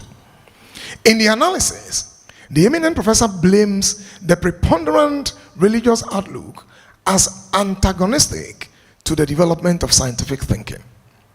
He explains, and I quote, "Now, one would have thought that such a characteristically empirical epistemic outlook of the African would naturally lead to a profound and extensive interest in science. But surprisingly," he continues, "there is no evidence that such an empirical orientation of thought in the traditional African culture led to the creation of the scientific outlook or a deep scientific understanding of nature," unquote. He later in his analysis reports that the intensely religiosity of the African life, variously described as intensely and pervasively religious by Buzia, notoriously religious by Mbiti, and incurably religious by Parenda, account for this lacuna. So Kwame Gyekye argues that it is this feature of the religious outlook, the inability or failure to distinguish the religious from the non-religious, the spiritual from the temporal spheres of life, that can give rise to far-fetching negative consequences for other areas of human activity, such as the pursuit of science.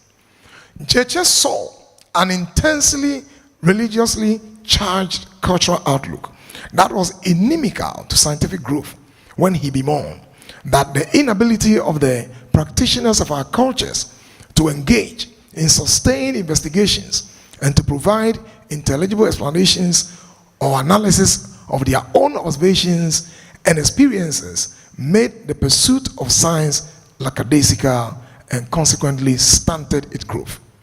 Ladies and gentlemen, I see a religiously charged culture that destroys skepticism, analytical thinking, system thinking. But rather, I see an intensely religious environment that embraces magical thinking. And I think this is problematic. The second impact of the nature of neo-prophetic ministries or prophetism in Ghana is lack of analytical rigor to solving problems. System thinking is characterized by its holistic perspective, which focuses on the interaction and relationship among various components within a system. This approach is essential for addressing complex problems. And indeed, Ghana has complex problems, because it will allow for the consideration of the entire system rather than isolated parts. For example, system thinking is particularly effective when you are talking about public health issues, where it can be applied to understand the dynamics of infectious diseases and the interconnected factors influencing health outcomes. The perspective emphasizes complexity and entirety, enabling us all to anticipate both positive and negative consequences of interventions, so that we can avoid simplistic solutions that may lead to adverse outcomes. Sadly, deep-seated religiosity destroys this. I don't think that we are more religious than Jews, but they are highly scientific. Think about that.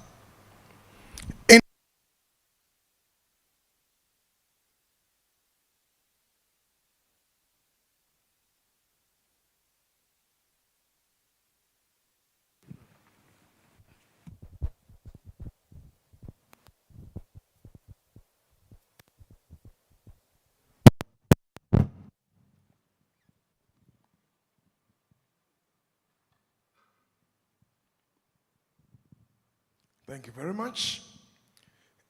In analytical thinking, we are breaking down problems into 8 constituent parts so that we can understand the structure and function. That is also affected. We need these thinking styles. But ladies and gentlemen, contrary to this, we have magical thinking. Magical thinking is the belief that one's thoughts or actions can influence the external world in ways that defy conventional logic. Resonate deeply, and this resonates deeply with the cultural practices and belief systems, especially in prophetism that is preponderant in our system. The phenomenon is closely linked to prophetism, as I said, which often involves the interpretation of events through a spiritual or supernatural lens.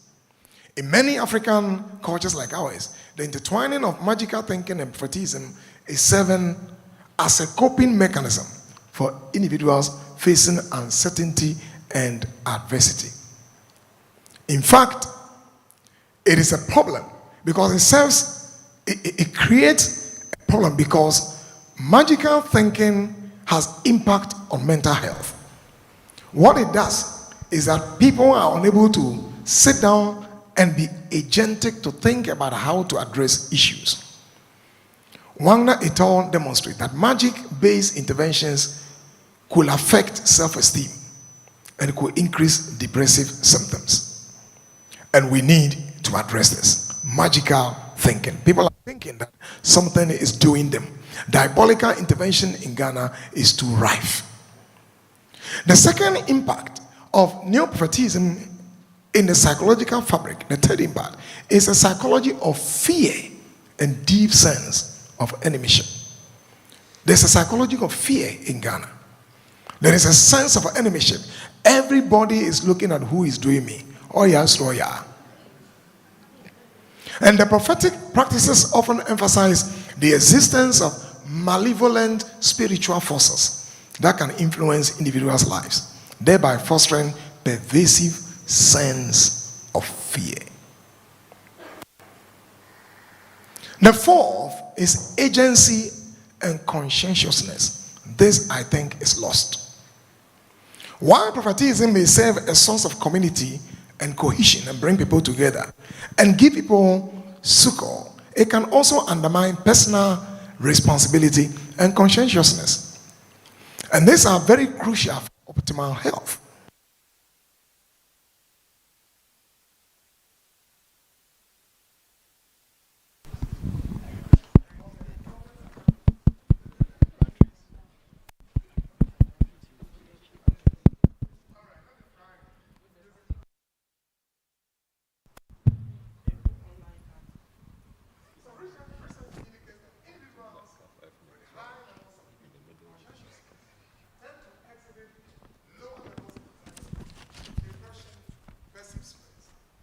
And this contributes to their overall well-being because they are agentic. They take their lives into their own hands, not waiting for any prophecy before they act. So conscientiousness is also affected. People are not agentic. For anything that happens, they are externalizing and explaining it away because if you for Eshekambu Oba Mentiamonka to wait, those who are doing me, who are manipulating me, I can't hear them when they are getting into my space. Number 5 is what I call fatalistic attitude to life. Fatalistic attitude towards life is characterized by a belief that events are predetermined and beyond individual control, often leading to a pervasive or passive acceptance of circumstances, including health-related issues. This outlook can manifest in various forms, such as the belief that one's fate is governed by external forces, luck, or divine will, which can significantly impact health behaviors and mental health outcomes. Recently, I met someone, a good pastor, and the sister was pregnant, expecting twins. And the pastor has told the sister, never visit the hospital. If you do so, you will die. I'm telling you a true story. And so she needed to see the obs and gynae guy or doctor, and she consistently refused because the pastor has told her that just use this blessed water, holy water, spray it on your tummy, the baby will be fine. She died with the babies. And this happened not too long ago. So in a context of health, fatalism often results in a diminished sense of self-efficacy, where individuals may feel powerless or change their health, or change their health outcomes, leading to avoidance of preventive measures and health-seeking behaviors. Prophetism often emphasizes divine intervention and the belief that health outcomes are determined by spiritual forces, which can lead individuals to rely on prayer and spiritual rituals rather than engaging in proactive mental health behaviors or proactive health behaviors. This reliance on spiritual solutions can foster a sense of hopelessness regarding personal health management, as individuals may believe that their health is ultimately in the hands of a higher power rather than under their control.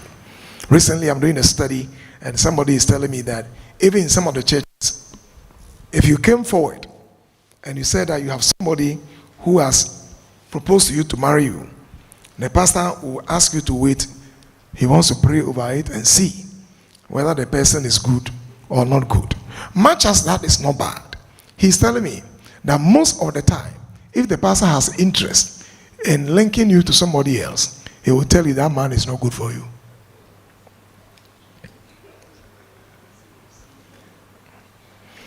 And ladies and gentlemen, finally on this one, a spiritual crisis, I think, could be on the horizon. Over centuries of encounter with exotic religion, with all our adaptation and innovation, we have serious issue on our hands. From our clinical work, we see issues that border on a disconnect between prophetism and the experiences of members. Many African Christians find themselves navigating a spiritual crisis as the promises of prophetic leaders frequently clash with their lived experience.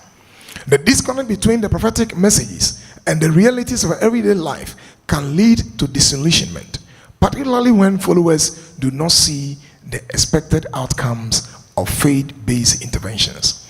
This crisis is exacerbated by the commercialization of prophecy, where spiritual leaders may exploit the vulnerabilities of their congregations for financial gain, further alienating them from genuine spiritual experiences. And so, having given you this background, let me end the lecture by quickly giving you 6 quick things that I think that religious leaders can still do. Remember, so far what I've sought to do is to give you, to counterbalance the positive with the negative, so that we see that they are very helpful.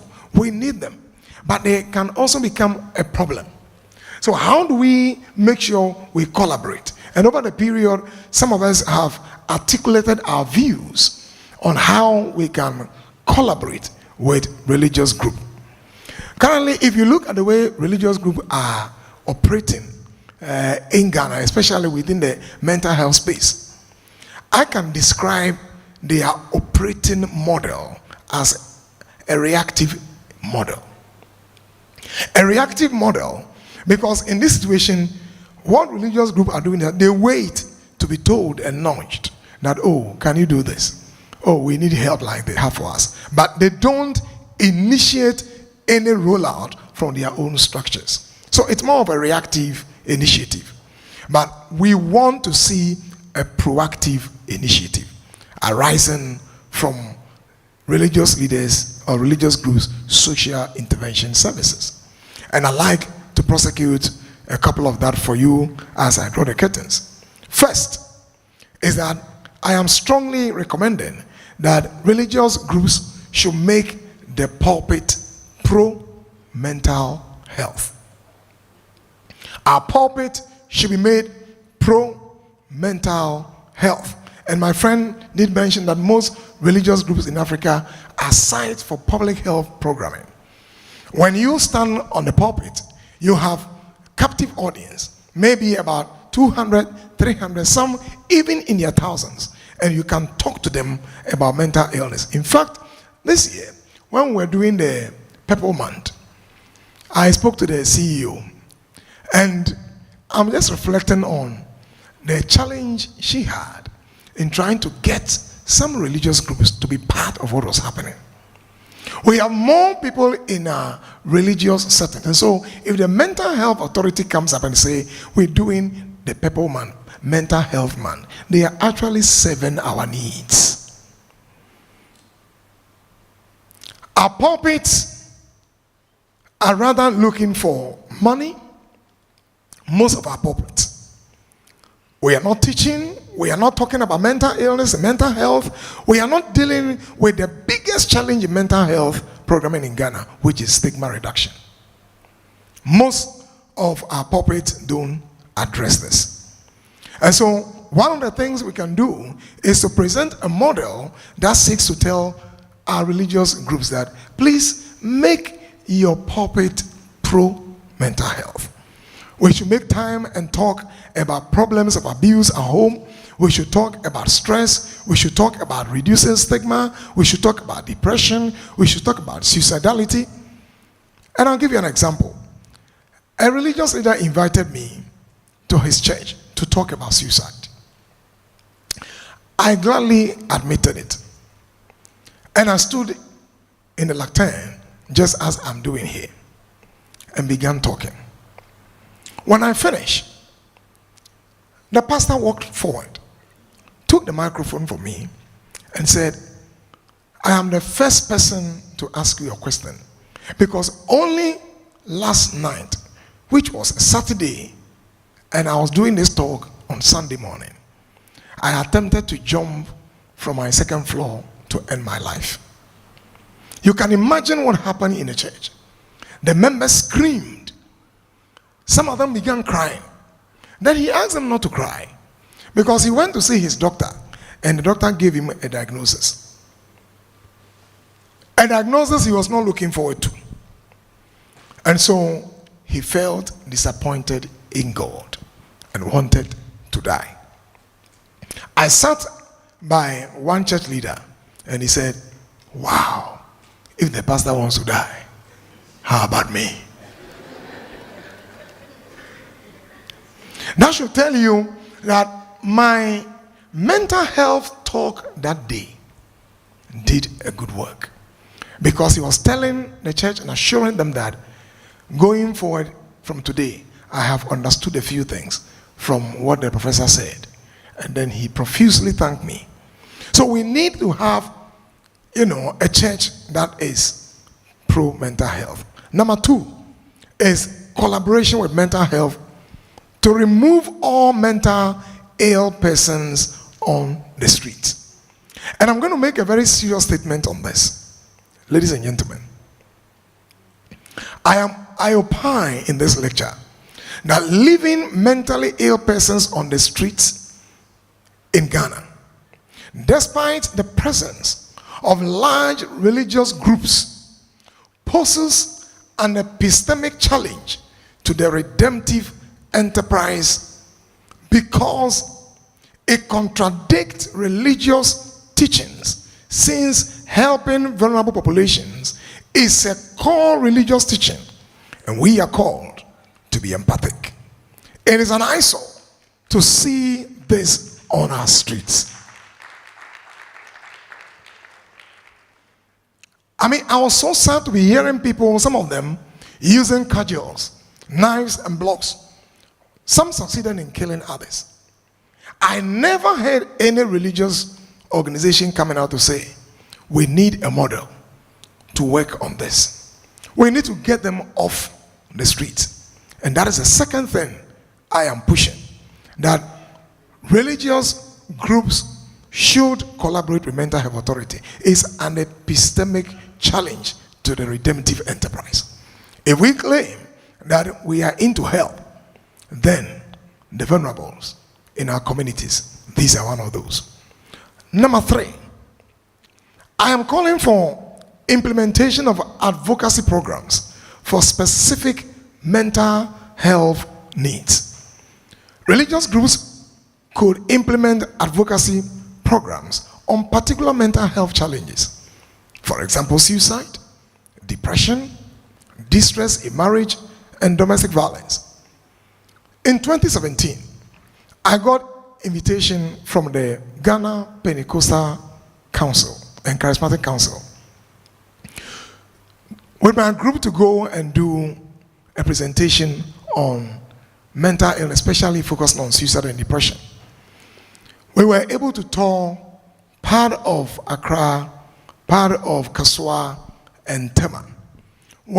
Reaching people more than 8,000 of persons seated, majority, more than 80% were women. After that, all those talks, I got a series of calls from women, some of which were calling me, Papa made us a pao, and was one papa dia, na minyame ho boni ankamaye.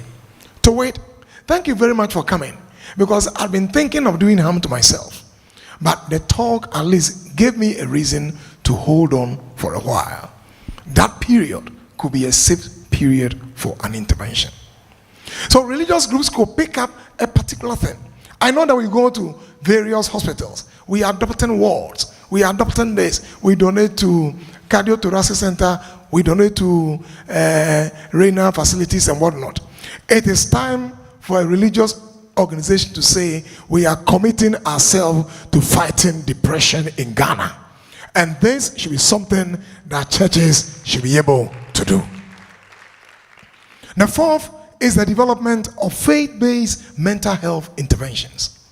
One significant aspect of this partnership is the development of church-based mental health interventions. Most people with mental health, difficulties might be in a church for obvious reasons, because they are using religion to seek relief from their predicament. Such religious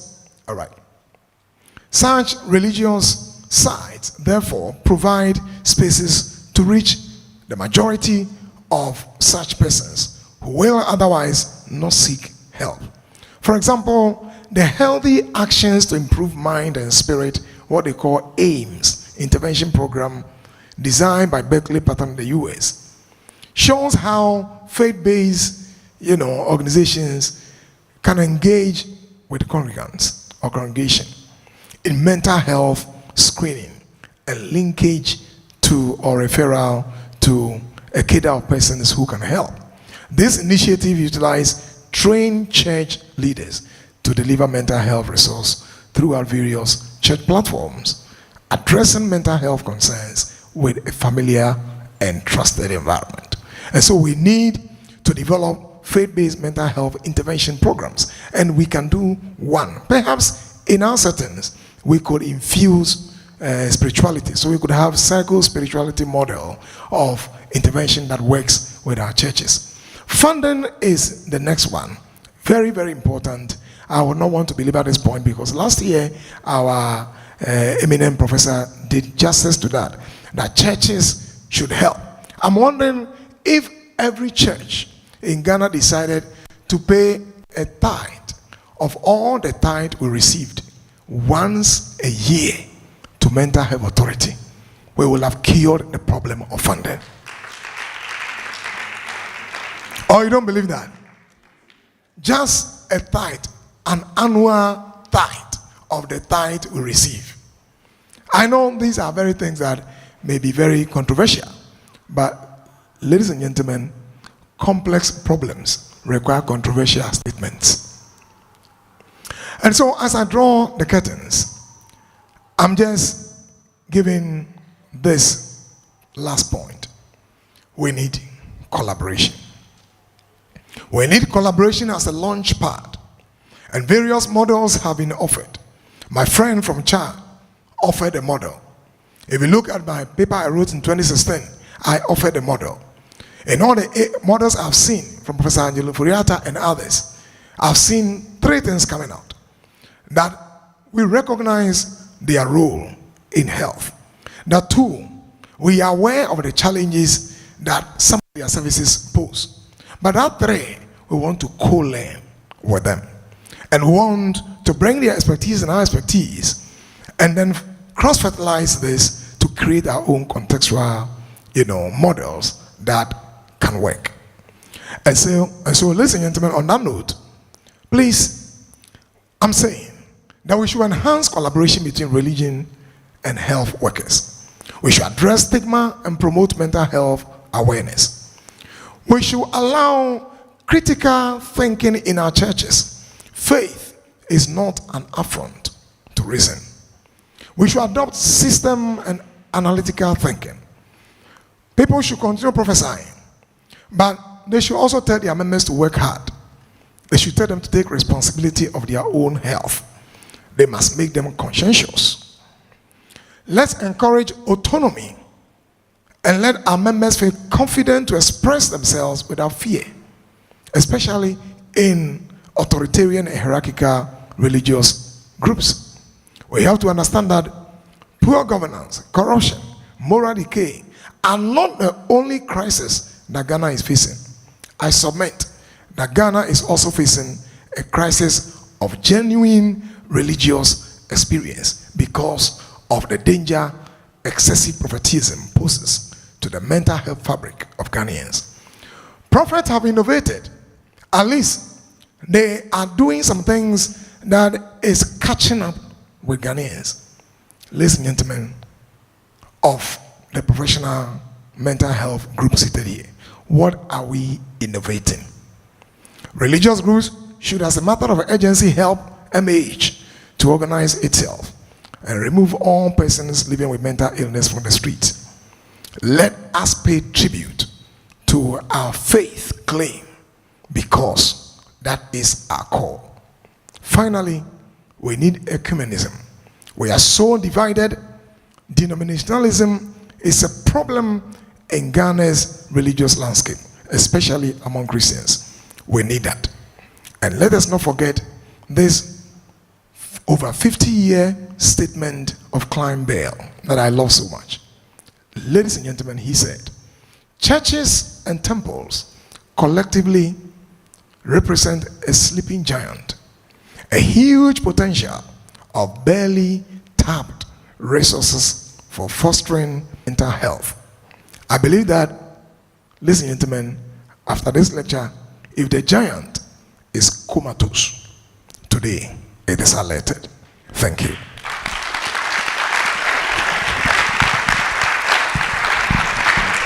Thank you. Thank you so much, Professor Osafo. Yes, please, let's do it for him. Yeah. Clearly, the passion that engulfed Prof as he gave his speech is profound, so much that he was blind to anything else that was happening. And for that, I say I salute you, Prof.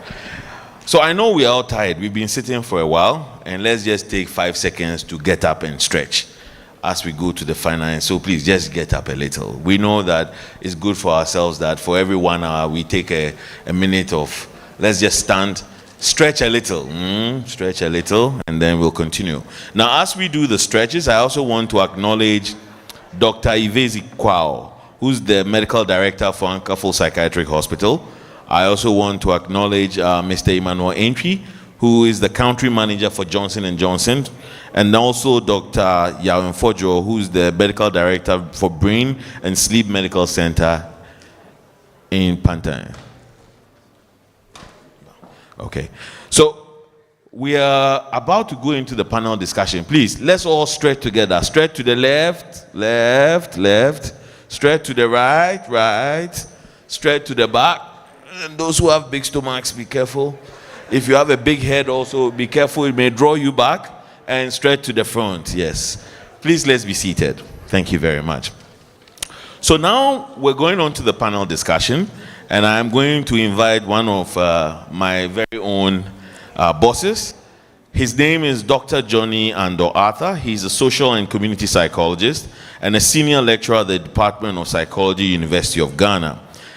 He's had amazing research in many fields of health, sexual education, qualitative research ethics, and then community well-being.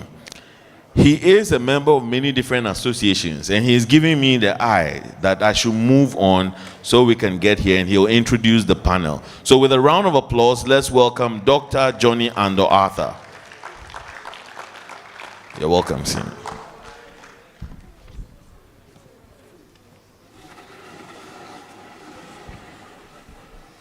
All right, thank you, Seth. Following the existing protocols, I want to thank the CEO. I want to thank the CEO and the management of MHA for the opportunity to moderate such a session. I think you agree with me that our keynote speaker has done a diligent job. He deserves an applause again. Indeed, religion and mental health is such a bigger area that if we are to really have time today, I think that we will really exhaust every single topic under it. But of course, we know very well that time is fast spent, and so we wouldn't waste much time. But the little time we have for this section, I believe, it will be very enriching for all of us.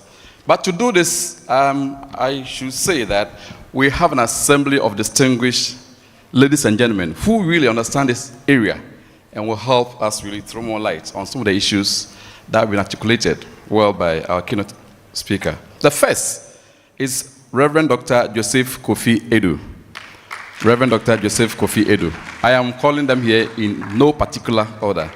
Yes, Reverend Dr. Edu is an ordained minister of the Presbyterian Church, minister in charge of Presbyterian Church of Ghana Lab Congregation. He's a specialist psychiatrist at the Greater Accra Regional Hospital and a founder of Krapa Wellness Consult. Rev, you're welcome. Thank you. We also have in our midst Sheikh Arumi Yao. Shaibu, Sheikh Arimiao Shaibu. He's the spokesperson for the National Chief Imam and the second Vice President of the West African Elections Observers Network, and the Vice Chairman to the Board of Trustees of the Friends of Mental Health. Sheikh. Yeah, Sheikh is around. I think he will join us very soon. Right. Okay. The next person is our own father, Professor Akwesi. Professor Akwesi, the immediate CEO of Mental Health Authority, Ghana. Prof, we are happy you are here to help us really, unpack all these important issues. Right. Please, let's welcome him again. Let's welcome you again, Prof. Right.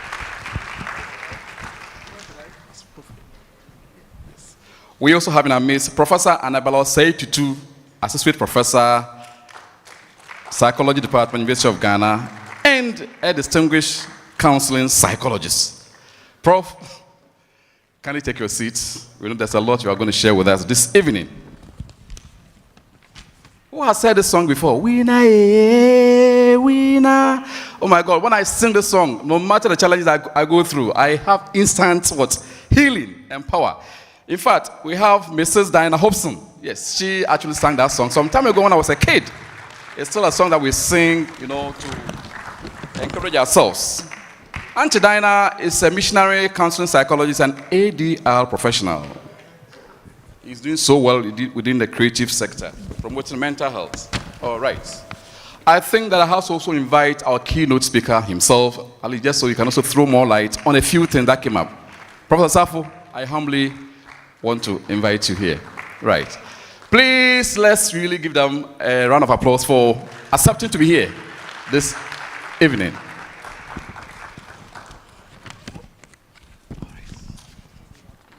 Okay. All right. Distinguished panel members, a lot has been said this evening. Virtually every single area that's important in this particular nexus between religion and mental health has been touched on by the previous speakers and also by the keynote speaker. I want to first give you the opportunity to respond, on the issues that have been shared so far. I mean, your initial responses. Yeah, maybe starting from Reverend. Yes, a lot has been shared by the keynote speaker. If you want to throw light on any of them, I'll be so grateful. Thank you very much. We would like to once again thank the keynote speaker for such a wonderful presentation.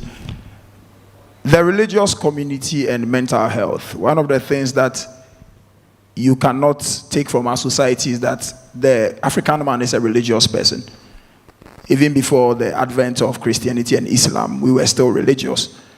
And you realize that most of the time, the first point of call for any mental health issue, majority of the time, will either be the clergy or an Islamic cleric. And one of the things we've realized is that most of these people that they go to, there is this Superman mentality, because sometimes culturally, if people cannot solve issues, they feel they are inadequate. And most people are not ready to say, oh, let me call for help.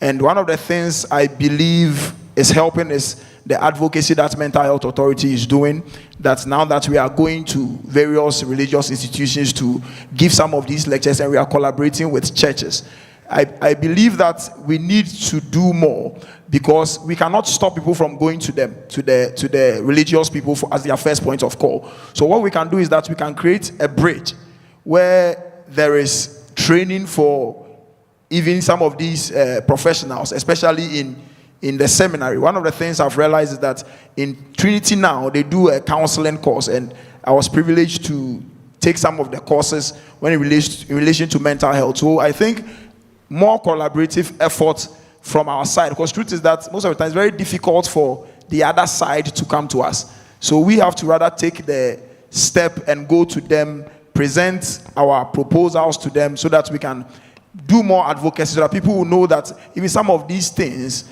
it is not so bad. The final thing I'll say is that we also have to break treatments down for people to understand. I always tell people that most people think that if the treatment is orthodox, it is not from God.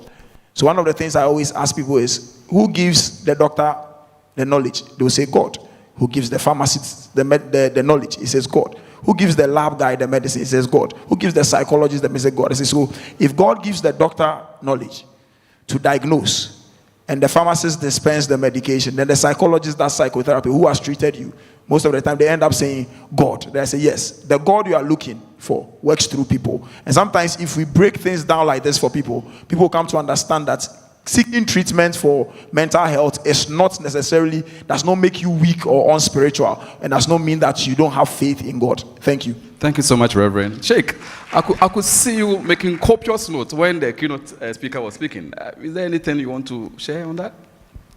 Yeah, the interesting is the presenter, the Prof, happens to be somebody who is a strong religious person, and so the balance in the presentation is quite striking and interesting, especially the dimensions he indicated about the positives and negatives of religion when it comes to dealing with mental health challenges. Yes, I mean, coming from the Islamic background, we have one of the articles of faith that believing in the ordainment of God, or what some people can call predestination, and so on. And so the fatalistic dimension that you mentioned, which can be a danger to mental health, I mean, is something that we must take note, because if it is misconceived and misunderstood, it can really create havoc for people's mentality about seeking practical medication with regards to health. But that the aspect of the positive is also very, very important. The religion gives hope, belonging, a sense of belonging, the support that it gives, the issue of the compassion and care, the mission of care, which religion brings on board, the positive side which we can rely on. But a balance between the two, I think that is a very, very important thing. We have lived with people with mental challenges. Some of them we stigmatize and we make mockery of them because of how they behave. Just to amuse you, those of you who have lived around Takoradi some years back, I mean, there's this mentally challenged person who, when he's approaching you, he begins to say "Mrrrbobom." Mrrrbobom. And as he approaches you, he can't just say "Mrrrbobom." Then you might not know what is going to happen, and he gives you a dirty slap. And when you become conscious, you say, "Man can't say Mrrrbobom." And so even the risk to us, as those who are mentally stable, should make us really look at the other side and remove the stigma and deal with it as a practical issue. So as we pray, the practical dimension is very, very important. Talking from the Islamic perspective, one of the principles and the pinning application of Sharia, for example, just for your education, is the protection of the mind. Protection of the mind. That is why there is a prohibition of anything that when you take inhibits the effective functioning of the brain or the mind. That's why it's completely prohibited for you to take alcohol, drugs, anything that affects. And these are the practical side for preventive aspect of it, which we must be dealing with. Thank you so much. Thank you so much, Sheikh. Prof, your initial thoughts? Yeah, thank you very much. I can only add my voice to the excellence and brilliance of the presentation by the keynote speaker. That was really excellent. There was a time we all thought, or it was thought, that religion was dichotomous with science. So science was on one hand, religion was on the other. Therefore, likewise, mental health and religion, they were thought to be, counter, different miles apart. Thank God now the dichotomy is disappearing. We are beginning to realize that at the end of the day, they all work together. Just as Reverend said, they all come from God.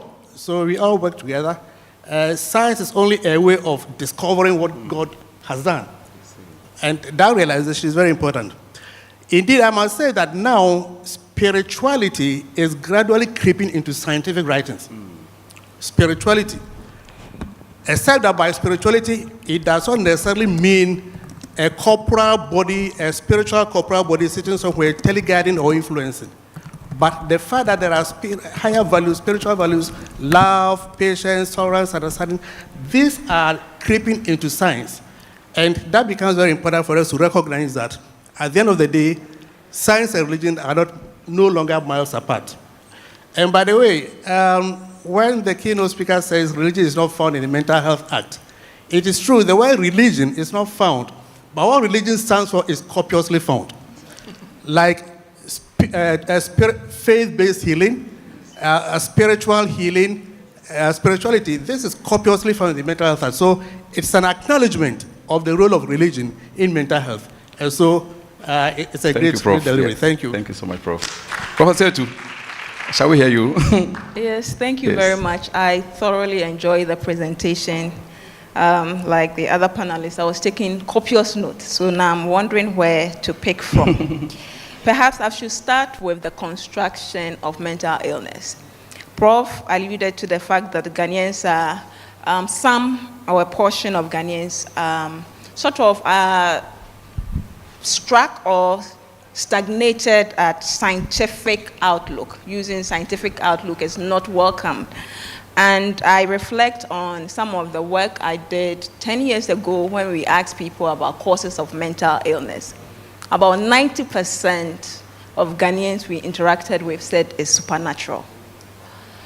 Now, 2 years ago, we did a similar study, and we see accommodation of spiritual and medical explanations, suggesting that advocacy has worked.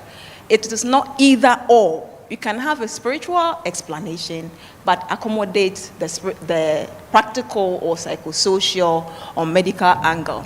So this encourages me that we should not stop. We can still go on with the advocacy so that people can marry the two. They don't have to give up one conceptualization or explanation or the other. They can combine both, and that will honor their cultural beliefs, their religious beliefs, and also honor the psychosocial issues associated with mental illness. Thank you. Thank you, Prof. Angelina, a lot has been said, though. Yes. Yeah, let's hear you. Your initial response. Thank you. Thank you. Whilst we were waiting in the waiting room, I was chatting with Madam Chairman, and I was telling her that, you know, but for churches in Ghana or religious centers in Ghana, the cases of mental ailment would have been so much. Because, you know, on Sundays when people go to church, especially when there's congregational prayer, you get everybody pouring out their heart to God, you know, pouring out whatever is worrying them. And by the time they finish and then they dance on top, and then, you know, the catharsis effect come. So actually, churches has been very, very, I would say, a channel that has toned down the issues, problems we have. Some homes are so hot that the church room itself is a sane place that the person goes to get relief. But it is the same place too that when and something happens, then you are demonized. And once you are demonized, the stigmatization comes in. The Bible says, for the lack of knowledge, my people perish. Thank God now there's so much education. You know, most of the myths about mental ailment is now history. I mean, before people thought that if somebody has mental ailment, he should be the one out there dirty, you know, outside. But now we know some of the signs, and most churches are now referring to counselors and psychiatrists, and I believe with more of these discourse, we would go far. Thank you so much, Auntie Dinah. In fact, I want to direct my next major question to Professor Say. But before that, I want us to really clarify a few conceptual issues here. I hear spirituality, I hear religion. Prof, can you disentangle the two for us? Are they the same professors of our keynote speaker? If you can help us. I said before him, I want you to. Before him, I would want you to. I think the Ose and the O. Well, so there's conceptual confusion when it comes to these categories. But generally, we agree on some things. One, that religion refers to, the nomothetic, that organization where you attend, you go to church, you relate. So it's more of on a sociological level. This is my church, that's more of religion. Whereas spirituality is at the personal, internalized level. So, for example, you could just walk into a garden and you seem to be communing with nature. You're enjoying the breeze, you're watching the horizon, you're just enjoying the very intricacies on a flower, and you're having a good time. That is seen as spirituality. Westerners are currently, Europe as a bloc, and the Western world now is currently more seen as subscribing to individualized religion, which is spirituality. Whereas us, we still believe in a sociological dimension. We are attending church in droves. We do it together. We sing together, like Auntie Dana is saying. We pray. We fast. We are getting to Achimota Forest. I don't know whether you saw recently, somebody asked members to come to church with cutlasses. And then they went to church with cutlasses. And then I was just wondering, in the process, if somebody comes under the Spirit and is brandishing the cutlass, where are we going to? So sociological, religion refers to that group level of engagement, whereas psychologically, spirituality deals with the person's self-internalized approach to the numinous. And they all have some links with mental health. Exactly, they all have some. All right, then let me come to Prof. for say. Prof, so we have heard quite a lot of salutary, aspect of religion as far as mental health is concerned. But the issue is, what are the key challenges that we are still having preventing us from this collaboration between, religious leaders and mental health workers? Well, the first thing is mutual suspicion. Mutual suspicion between the two parties, religious people and mental health practitioners. Indeed, just as you said, the Mental Health Act talks about falling on faith-based healers as frontline, informal, community mental health workers. So it encourages us to work with them, recognize them and work with them. And in our attempt to get ourselves to do this, people have been suspicious. Are you not giving legitimacy to them by saying you want to incorporate them? Are you not giving grounds for them to say that when they say this is God, don't take this medicine, they are right? So that fear, that suspicion, that will be given undue legitimacy or maybe simply legitimacy to them. Then from the point of view of the religious people, they are also suspicious about mental health practitioners because you people have been demeaning us every now and then. A patient comes to the traditional prayer camp and then goes out to the hospital and you insult him. Didn't you know that you were there and you went to the prayer camp? So that kind of mutual suspicion. And the first line would be for us to break that suspicion, for us to understand that at the end of the day, we have all recognized that we are working on the same thing, the mind, and how the mind impacts on the individual and brings health to him.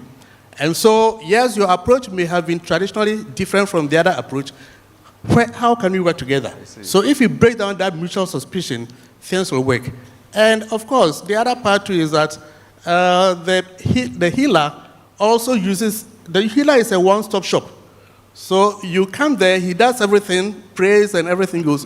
Whereas you come to the mental health, after seeing you go here, do that, so that also does not encourage the patient. But these are things that you should be able to work through and remove that suspicion. Yeah. So if we are having mutual suspicion in this endeavor, then of course it means there's a certain understanding of mental health within the faith-based communities. That sometimes fuels this suspicion. Right. Rev, maybe you can help us. How does the church view mental health challenges?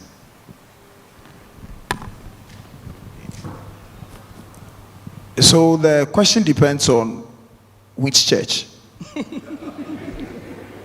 I come from a very variant background. My dad Muslim, my mom is a prophetess in Odifun Kansan. That's African faith tabernacle. We don't wear shoes, we wear white, and I'm a Presbyterian. So I grew up in an Odifun Cancer house where I've seen prayers offered. They will use Florida water. They will use all kinds of things. And the core of our belief is that mental health is spiritual. And if it is spiritual, you have to deal with it from the spiritual point. Because Papa mentioned Joseph Atabuka, the founder of Mozama. Because that is how they have learned. And most of them are used to that kind of teaching, and there is no exposure. So one of the things that really helps is the challenge is that they are used to a particular system of education, in quotes. You are also used to a particular system of education. But most of the time, we all stand at our places and we throw stones, and we don't want to come to a place where we dialogue. One of the things that I normally use, I use Mark 5, where the man is found in chains and the madman of Gadara, people say. I tell people that in the end, Jesus took him out of the chain. So you give them perspective that the essence of even our spiritual care is to take people away off the chains, not to keep them in chains. 2, he says, when the man was clothed in his right senses, it means that the man looked disheveled. It means that there was a physical component and a physical therapy that was done. And I realized that if you engage people on that level, they are ready to accept that, oh, this is something that they did not know. And it is the way we give feedback. The challenge is also the way we give feedback to the people we engage. Sometimes if you are condescending and you want to tell them that they don't know anything. Truth is, some of them have been in this business for 30 years and they've seen results. Even if it's 3 people, they can tell you that there have been 3 people who maybe had an acute stress reaction and they came, and after that they didn't have anything. So they have results, and these people are church members who give testimonies. So they also have results and evidence. So you cannot take away their results and evidence. You just have to put it in context. So that's one, the education bit where they are standing from a spiritual point. We are coming from a more orthodox base. But like Prof said, now you see a lot of people who believe, and they are also into psychiatry and mental health. The other thing is where there is no collaboration. Mental Health Awareness Month, Purple Month. How many of us volunteer to go to churches or the mosque? Sometimes even getting people to go there to do advocacy is difficult. And like you said, if there is no knowledge, people will not change. Truth is that anytime you engage people, most of the challenge is because even sometimes the leaders themselves do not have. I saw Pastor Lochu here. Pastor Lochu invited me for their conference, and I went to speak and they had questions because people believe that if they pray, it should go. Why should they speak in tongues? They do come out. And me as an ordained minister, I shout. Me too, I shout. Sometimes I say I prophesy. People ask me, so what is your take on deliverance and mental health? And I tell people that I've seen Jesus do both. When he healed the young girl who was dead, he says, give her food to eat. But Jesus raised a lot of people. It means that there was could it be hypoglycemia that Jesus was saying that give her food to eat? It means that even the master that I follow does both. And once you give them perspective, the issue is about perspective. Because they may be looking at 6 because they are standing there. You will be looking at 9 because of where you stand. And most of the time, it is because, one, the level of education they have, and we to stand at extreme ends. Everybody doesn't want to compromise. Once you compromise, the final thing is about means. Most of the people, that's their livelihood. And if you're asking them to bring the patients to you, how are they going to chop? Because they are bringing seed and offering. Sometimes, if it is a fetish, they are bringing cows and things for them to offer. And that's what they are used to feed their family. So sometimes, because you are taking their... I can finally see a boy, baby, so the thing is, sometimes you are hitting them hard. And that's the truth. Like, The prayer camp, everybody there is paying 2,000 cedis a month. He's using it. Now you're going to bring all of them to APH or Ankafo. How are they going to get their daily bread? And that is something that we are also not ready to address. Yeah. That if you are taking something from them, what are you also ready to offer so that they can also bring them to you? If you are not also offering anything, they will keep them because we say here or there. Very interesting perspective. Yeah, thanks, Reverend. This is purely from the Christian perspective. I mean, from your experience, I think we have Sheikh here. I can see Professor Setu to want to make a comment on that. But before that, Sheikh, how does the Islam religion also view mental illness? Thank you very much. I mean, Islam views mental illness as part of the different dimensions of illness that human beings are afflicted with.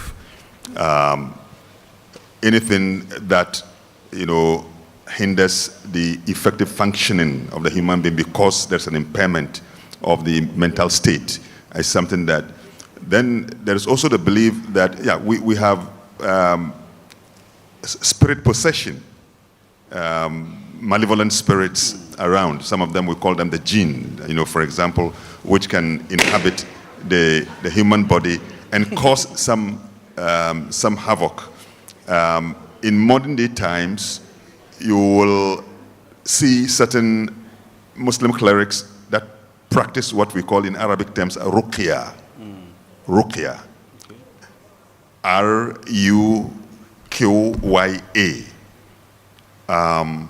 If you like, I can add, because it's an Arabic word with a hyphen on the A, that is an elongated pronunciation, ruqya.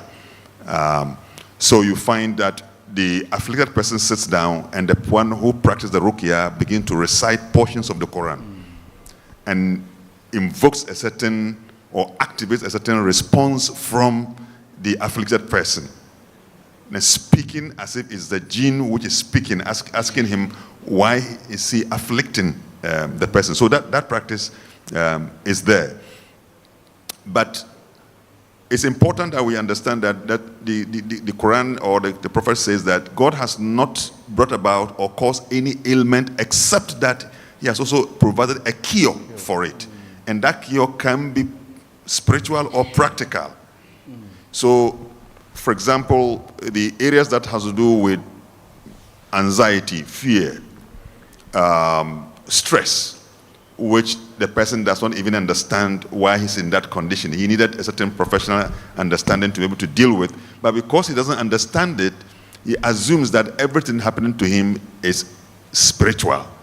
And then he goes to somebody who is practicing the ruqya that I'm making a reference to. But it's important that we understand that if you are unable to cope with your situation, and the fear of failure or an anticipated danger of life can lead one to, that's why the issue of the counseling now comes in, so that we help the person to find a way.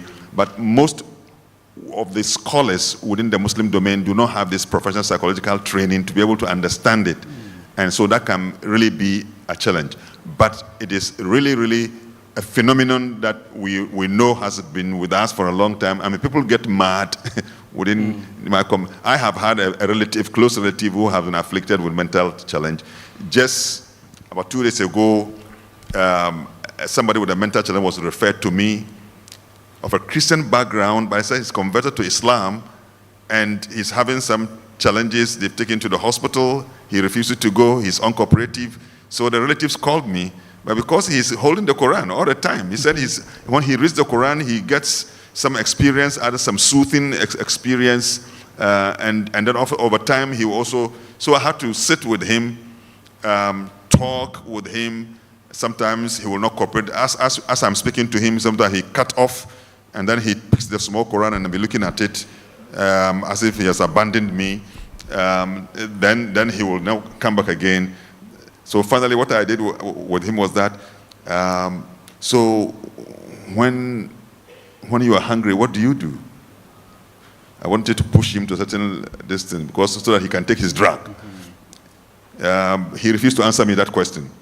I want to ask him, so when you are hungry, don't you take food? Because you are also, your body needs that. The same way, because you have some ailment, you need some drug to take so that you can take. So when he was refusing, finally, what will give him some sense of hope, I held him by the hand, and the chapters of the Quran that he likes repeating, I asked him, let's recite it. Let's recite it. So together we recited one after the other. So I told him now, okay, now I will leave you to go. You have mentioned a certain scholar who was dealing with you. I'm going to contact him. And then we will see how we can continue. And he speaks intelligently, very, very intelligently. The next morning, the relative calls me and asks me, what did you tell him? He said he's going to the hospital. I see. So I tell him, well, he was uncooperative, but we engaged a lot. Yeah. But finally, we prayed together. Yeah. So the next day, they said that in the morning, he said he was going to the hospital. So they were excited about that. So it's a reality, that one reality of our lives, that ailments, that has to do with our body and our mind. But when we don't have the professional understanding of it, then it can really be a challenge. We are accepting science. Islam has understood science for a long time, like Prof mentioned earlier on. And the scientific approach to things is what we are also considering as very, very important, so that we balance between the application of scientific approach to addressing mental ailments, and then also not forgetting that when it comes to matters of spirituality, there is the incorporeal dimensions of life, which also has to do with us, and we can also invoke or activate certain powers that can help us out of our existing difficulties. Yeah. So Thank you so much, Sheikh. So it's very interesting that between both Islam and Christianity, there are still some conceptions of mental health that align with the biomedical, and they lie side by side. There's no traditionalists here, but Prof, you are a social scientist, right? And I think we would want you to also help us to understand really how the culture and social norms help influence, understanding of mental health amongst the populace, right? Prof, I'll say tutu, sorry. I have to always add the tutu to distinguish the two. Yes, thank you very much. By the way, religion is also a form of culture. And so if you're looking at religious norms, social norms, they provide us the lens through which we interpret the world. So if I wake up in the morning and I have a stomach upset, I'm going to use my social lens to interpret it. What could this be? And so this applies to mental illness as well, where we are using our social norms, our religious lenses to interpret. So if I'm using my religious lens, what is my belief? And I'm very happy to hear the explanations here. If I think, or my faith tells me, if I'm not feeling well, it could be spiritual, then I'm going to use that spiritual lens to explain it. Once I use that spiritual lens, it will tell me who to see. So if I think it's caused by demons, then what business do I have with psychologists or mental health professionals? I should go and see a prophet or a religious guru to help me. And again, our social norms also affect even how we treat people who have mental health problems. If we are thinking that mental illness is a curse, then I don't want to deal with somebody who has been cursed. So that contributes to stigma. So this is our social norms provide a very comprehensive framework, and that's why we need to engage them, understand the social norms, because they will affect how you interpret the illness, who you seek for help, how you treat the person experiencing the problem. I see. Very interesting. So, cultural, social norms, like you said, provide us the lens through which we interpret things around us. Auntie Dinah, in your professional life, maybe you can also help us really see how spirituality impacts mental health. I would go with music. Okay. In the Bible, we all know about Saul when he had his mental problem. Sometimes believers forget that there are a lot of issues of mental situations in the Bible. Paul was a king, and he had the mental ailment. And David was called, and he provided music, and he got healed. A lot of situations, Elijah, for instance, after he had brought fire from heaven, the queen says that, hey, we will kill the guy, and then he runs away, so depressed, he said, I want to die. You know, Naomi, when he left Moab back to Israel, and they call him Naomi, you're back. No, don't call me Naomi. Call me Mara. I have had evil things. I mean, call me bitterness, you know. And our Lord himself, in the Garden of Gethsemane, he called his 3 disciples to go with him. You know, those were his support group. And they failed him. When he went back, they failed him. But what did he do? He admitted what was happening to him. And that is one thing that most of the time we believers we will not admit. Because it's in the mind that as a believer, you should be well all the time. You don't have to fall sick. I mean, you can do all things. You know, so Jesus admitted and prayed to God that, help me. And that was when angels were even called to strengthen him. So, yes, we have faith in God that he's able to do all things. But he also has given wisdom to the medical men to help. And so it's very important that even after we have believed and we feel right, we need to go back to check, because it can be genetic, it can be some accident that caused it. The cause can be anything. And so it's so important that despite the faith we have, after we have practiced all, we need to go back to check up to be sure that we are cured. And one thing I've seen about people, whether after spirituality they have medications, they don't want to take medications. I mean, they take 1, 2, and they feel, oh, I'm better, so I will not. But one thing with mental ailment is that it's like elastic wall, elasticity that has lost the elasticity. No matter what you do, it ends it. So you need to support it small. And that is the medication that will balance it up for you. Yeah. Thank you, Auntie Dinah. Prof, I mean, with your extensive services in this area, are there specific conditions or types of mental health cases where we can see religious involvement as positively or negatively influence treatment outcomes? Can we name a few specific cases? Positively, negatively. There are. There was a case long ago, a young lady who had obvious bipolar disorder. You wanted to admit her, and in fact, even tranquilize her as at that time. She said, there's no way that I'll allow this unless my pastor gives you the go-ahead. We got the number of the pastor and called the pastor for the pastor to talk to her. So the pastor did talk to her, and then she agreed. So this was a way of the pastor influencing the cause of treatment, and it did work. There are other cases that they will leave the hospital, that they are going to their pastor and not take medication, take anything. And they leave, they go, eventually the condition worsens. So there are such cases. What I also want to say is that we know that there are some cases that the pastors may even do better than we do. Oh. Neurotic conditions. I see. I have burning sensation in my head, burning sensation in my body. Yesterday, I dreamt and saw somebody coming after me. So I woke up this morning with burning sensation. This one, obviously, anxiety situation. No matter what assurance you will give, compared with the assurance the pastor will give, he will trust in the pastor's assurance than mine. So in this case, he goes to the pastor gives the assurance, oh, nothing has happened, I've prayed for you, I've given you some water, and the person is fine. So what's the big deal? But what we also tell the pastor is that if you realize that this situation, you need to put him in chains, then it is not yours. If you can pray for him without putting him in chains, that's fine. If you realize that the condition is such that you need to put him in chains before your prayer will work, that is not yours. That's a psychotic condition which will require something else. And as we engage them in this matter, then we will be getting this.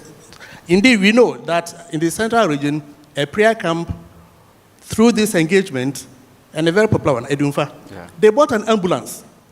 So such cases that they realize that it's not theirs, they put the patient in the ambulance and send the patient to the Anchor Hospital. Okay. So that kind of collaboration is there. So there are some cases that are obviously above them, and some that they even do better than we do. So we can't really discount the role of our faith healers, and therefore the need for collaboration is really essential. But Reverend, I mean, you and Sheikh, please help us really do this. We know the role of prayer and faith, right, in mental health. How does the church and the mosque how do they help us to balance the spiritual interventions with medical or psychological treatment? There are clear cases of spiritual issues, clear cases of what? Biomedical, medical issues.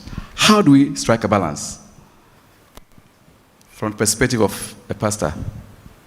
If I use myself, I'll be an outlier because I have the privilege of doing both. But like we are all stressing, the balance is still advocacy and education. You cannot give what you don't have. Truth is, if somebody has known one thing and he believes it works, they will continue to do it. But the balance is good teaching, sound theological background. Because truth is, like Prof said, most of these things that people are claiming to have, it is just so that they feel a sense of commercialization. Because truth is, now it is marketing. Ministry is marketing. If you don't market yourself, people won't come to your church. So they have to market as if they can do everything so that people will come with their problems. I believe in prayer.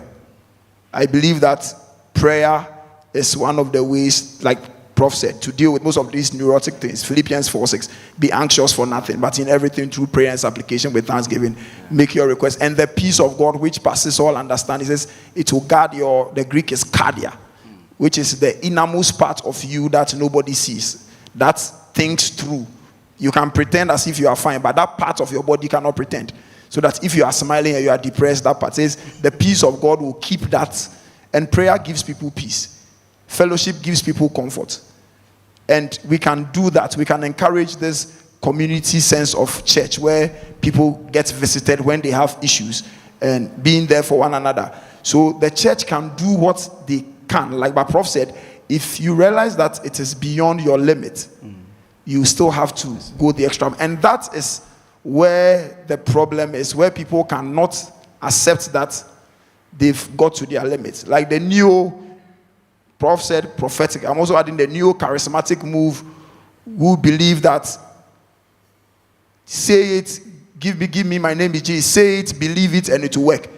So even if it's not working, the people continue to profess. I had a young boy who was coughing, and I asked, "Why are you not taking cough mixture?" He says, "No, God will heal him." I'm like, "Don't be silly, you will die. Come for prescription." And I was like, there are things that, and we have to let people know, there are things that God has given us wisdom to solve. I'm like, when you want to eat, you don't put your hands on your belly and say, before you go and buy food. Because you have the wisdom that I have to eat to be satisfied. So the things that God has given us wisdom about, and we have to teach this. The difficulty is, we have a lot of movement where some are not supervised. Prof is a Church of Pentecost, they are supervised. If any pastor goes to do something in the Church of Pentecost, they'll be saying, me, I'm a Presbyterian. If I go and do something, I'll receive a letter. But we have a lot of ministries that are not supervised. So because there is no supervision, people cannot, if you're an outsider and you want to even give correction, sometimes they see it as you are antagonizing them. So maybe if I say it, they'll say I'm against the church, but let me say it. But in certain places, even religion is monitored, that you have to be under a clear supervisory body before you are given the license to operate, so that if there is any issue, they can come and look for you through your supervisors, like the way we have MDC and Ghana Psychology Association. So I think that that's what could be done. But prayer works, but we have to know our limits. Deliverance works, but we have to know our limits. Thank you. We need to strike the balance. Yes. Right? Sheikh, how do you do that in Islam? The balance between... There is an oft-quoted text of the Holy Quran which says that God does not change the condition of a people except that they change that which is with them.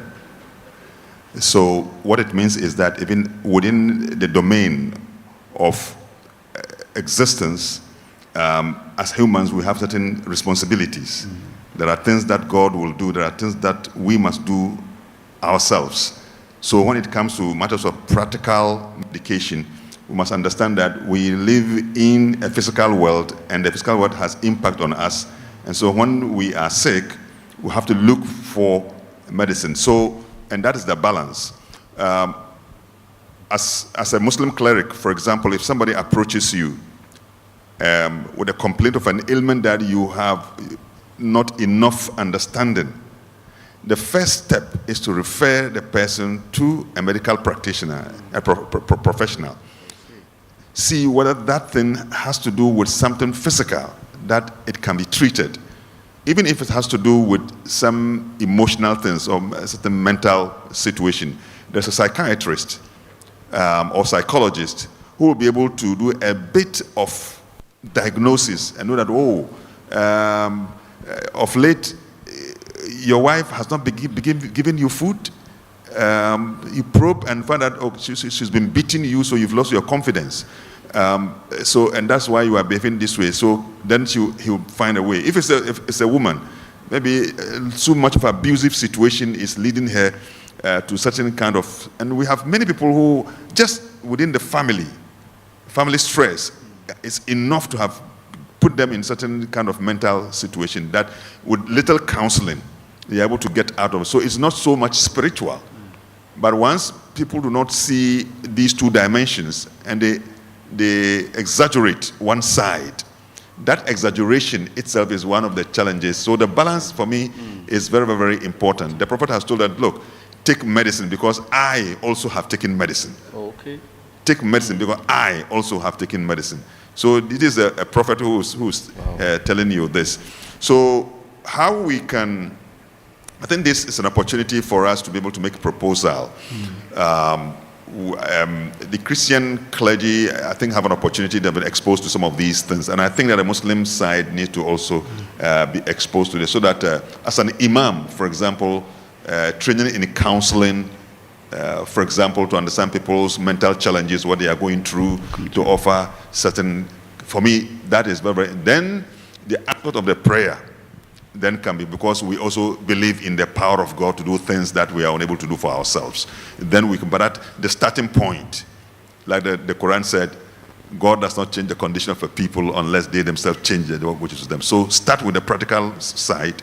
Then when it doesn't work, we can say we are going to do the spiritual side. I mean, this is for me very enriching because, I mean, to hear from you that the Prophet himself said that take medicine because I take medicine. I mean, this is very important because then it is telling all of us that indeed there are different pathways for, getting healing. And so, I mean, you need to open up to some of these pathways, I mean, which are very effective. But, Professor, I'll tell you too, the issue of stigma and then low mental health awareness is still steep in Ghana. How do we address this challenge? How do you address it? But let me say that we'll come to you if you also have some few questions or comments. We'll come to you briefly. But let's hear from our experts, then we come back to you. Yeah. Yeah, so the issue with stigma, we've talked about broadening the scope of mental illness, right? So it's not just about illness, but also wellness. So if we make it mental health, it opens the opportunity for dialogue. The other thing is training of lay advocates. So far, most of the training advocacy is done by professionals. And professionals may not necessarily have a good link with the community. So over the years, what we have done is to identify people in the communities who are community brokers, people who have connections to the community. We work with them to develop training materials about basic understanding about mental illness. For example, accommodating the fact that there could be a spiritual angle, there's a practical angle, there's a medical angle. And then these advocates, as I call them, interact with their community and they become the mouthpiece. Because when we go as professionals, it feels like, oh, you are sitting in your universities, learning books, you are coming to tell us things. So we work with the community. And we've worked with Muslim clerics in northern Ghana. We've worked with some in Kumasi. We've worked with some in Accra, Cape Coast. What we do is that we write to the community, religious leaders. They should give us people they think can connect with their members. We work with them in a model on how to talk about mental illness in a more positive, balanced way. And they connect with the community, and that has worked for the most part. There are several avenues, but so far, this is what we have tried So in addition to the professionals doing the education, we are also working with lay advocates within the communities. Thank you so much. Auntie Dana, is there a role musicians can also play, using the creatives to also increase awareness and reducing stigma? How? Yes. You know, oftentimes when you sing the story of the person, you get the person to sing what he's going through. There are some songs that really tell their story. And so when you make them sing such songs, it's so relieving. You can also guide them to write their stories, and then you create the music. It also helps relieve. Talking about stigmatization, you know, of course, there could be a course where we can intentionally create a kind of a music to educate the populace on that. Maybe we could look for funding and do such a thing, because it's important that when you find people like that, it's good, if we say indeed we are believers, to go to them. When they see you with them, relating with them, other people with negative mindset about them can feel, oh, if so-and-so has gone to be with them, has eaten with the person, then what am I doing? It's important that we who think we know better live by example, by being empathetic to such people, visiting them, you know, and that opens the door. Yeah. Maybe you can just tell us, personally, as a musician, I know there's a lot of pressure on you. I mean, how do you yourself handle? It's not easy. Crisis? I mean, as a pastor's wife, there are a lot of things. I mean, most of the time, pastors are not often in the house, so then you end up handling the children and the family, all the issues about that in the church, those who like you, those who think you don't really fit, and then even if you have another profession, those who would be judging you that you should be involved in ministry, you know, and then carrying all these issues coupled with your family, extended families, it's not easy, but it's important to know, and that is where the belief in God is number one. Apart from that, at our center, we have, my husband is very supportive, and then we have a staff that helps us. And I don't lose, like, the day of rest. That's why the Bible said, remember the Sabbath and keep it holy. It is very important to have your day of rest, I mean, out of the week. For me, that has been very key. Thank you. Coupled with other stress relievers and stuff like that. Thank you, Auntie. Because we need to keep our mental health in check so we can help others. And so who counsels the counselor? Very important. Thank you, Auntie Diana. Thank you, distinguished panel members. At this stage, I want to introduce somebody special. He will come and give us a short, message. Then I will just allow only 3 questions from you before I come back to my panel members, and then we conclude everything. We have Dr. Ken Sego in our midst, and is currently the Director of the General Directorate of Social Services of the Methodist Church at the headquarters. He is also the past lay chairman for the Northern Accra Diocese of the Church. We all know Dr. Ken Sego has done a lot of work in the area of mental health, and he was the Director of Human Resource from February 1999 to August 2001. Doc, my immediate past lead chairman. Yes. We want you to say something. We just want to hear your voice. Thank you. Thank you very much. I think the panelists have done justice to the topic. Because you read virtually all my credentials with the Methodist Church, what I would say is that we have 4 arms in our governance structure. One deals with social services. Our core business is to win souls. So that's the ministry bit. And then we have the education and youth, which takes care of our schools up to the university level.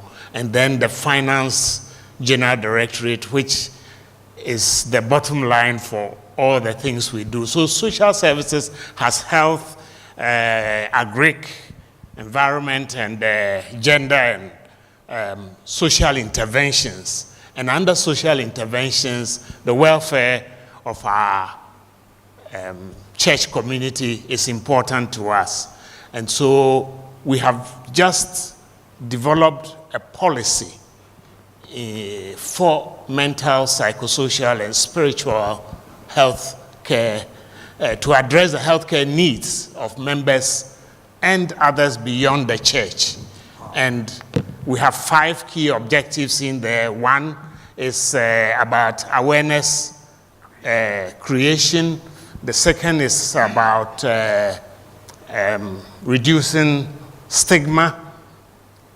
The third is offering evidence-based care, especially for the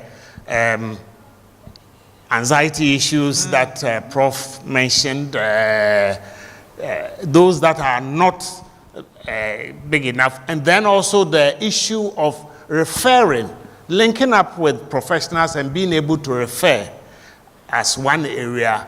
Then we have the preventive aspects and promoting the mental well-being of members. The last bit is about capacity building of church leaders and also other volunteers within the system who would know the basic things that Prof said to, is that the name? Yes, I would like to link up with you to build their capacity to identify mental illnesses in the early stages and address it so that not everything will be exorcised. Because immediately we brought this up, people said, be careful. They are so for everything, they will cast them out. So we have been tasked to make sure, and I think we've talked to Prof. Akwesi say on that, on the WTV, Wesleyan Television, about this mental health, about how to identify spiritual health care from the mental, psychosocial areas. And those are things that we're doing. Thank you very much. Let me say that I'm actually a member of Methodist Church, and I was in his diocese. Still in the diocese, Hacho, Ascension Methodist Church. And indeed, what my pastors have been doing is that they identify mental health workers in the church. And so whenever they discover or they have any, church member with a crisis or something, then they bring us on board to help, such persons. So I think the model is so good. Other churches are also doing their own bits. And those churches also having their maybe television stations are also devoting some programs on mental health, which can have, a wider reach of church members. So I think a lot is being done in that sector, and we want to encourage the other churches. All right, I'm told time is not on our side. I just would want to invite one question or comment from the audience. One. Okay, let me give it to the lady. Right.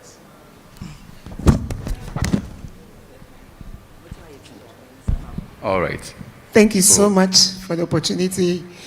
I'm very overwhelmed by this very important theme being discussed here, since it addresses something crucial I've been through personally. And I'm also excited about the admission of lapses in our faith-based systems. And I'd like to, Dr. Say, I'm the one you read my script and commended. Yeah, Evelyn Benjamin Sampson. Thank you very much. I think the healing process has started. Where there is exposure and reasoning, healing becomes very easy.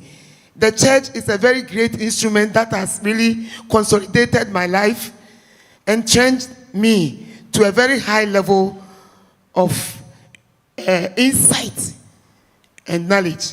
But at the church, I also suffered some of the unintended issues.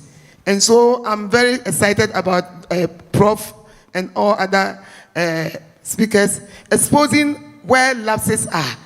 I would like to also reiterate that the church is a hope. It offers hope, no matter how the lapses are. So we need to work together for us to come out together. Thank you very much. Thank you, my dear sister. My brother, yes, I've been asked to invite your question. Thank you. Yes, just make it brief for us. Right, so thank you very much. My question is on law enforcement. In the introductions, I heard of a lieutenant colonel, lieutenant general, and then we have some prison officers here. I wish we could have also included them in the panel because they have a point or a space in this whole discussion, right? We need religion, mental health, and the role of law enforcement as well. They have a role to play. So why did we miss them out in our discussion? Right. Okay. Please, directed to perhaps Madam CEO. Some people still want to ask questions. Should I take it? This one is the MCO. All right, so what do I do? Do I take them? Sometimes you have to take difficult decisions for CEO. Right. Okay. So maybe last Prof, question. Last question. Last question. From the Last two No, I questions. think your point is a recommendation. So in future, any such exercise, we should include the law enforcement agents. So well noted. I think so. Nephrologists are doctors who handle kidneys. Now, we all realize that kidney cases are on the rise, generally. We were discussing a while ago on a platform, and a kidney now on the black market, they are talking about 4 million cedis and so on and so forth.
So, I'm introducing myself again. My name is Abigail. I work with Pantine Hospital. So, with regards to our team, our religious bodies, and then the state of mental health, I've realized that in our churches, I attend the Church of Pentecost, okay? And then there are certain policies that runs through, not just Church of Pentecost, Methodist, Presby. Okay, so I think there's an issue I want to put across. Just yesterday, my dad called me on a lady getting pregnant, and then the church is on person mutrina sign. Okay, so this one policy that is intended to affect the person's emotional or psychological health. So I asked my daddy, so this they want to do, are they looking at the mental health of the individual? First of all, you just told me that the lady is devastated. The lady doesn't know what to do. She is perplexed.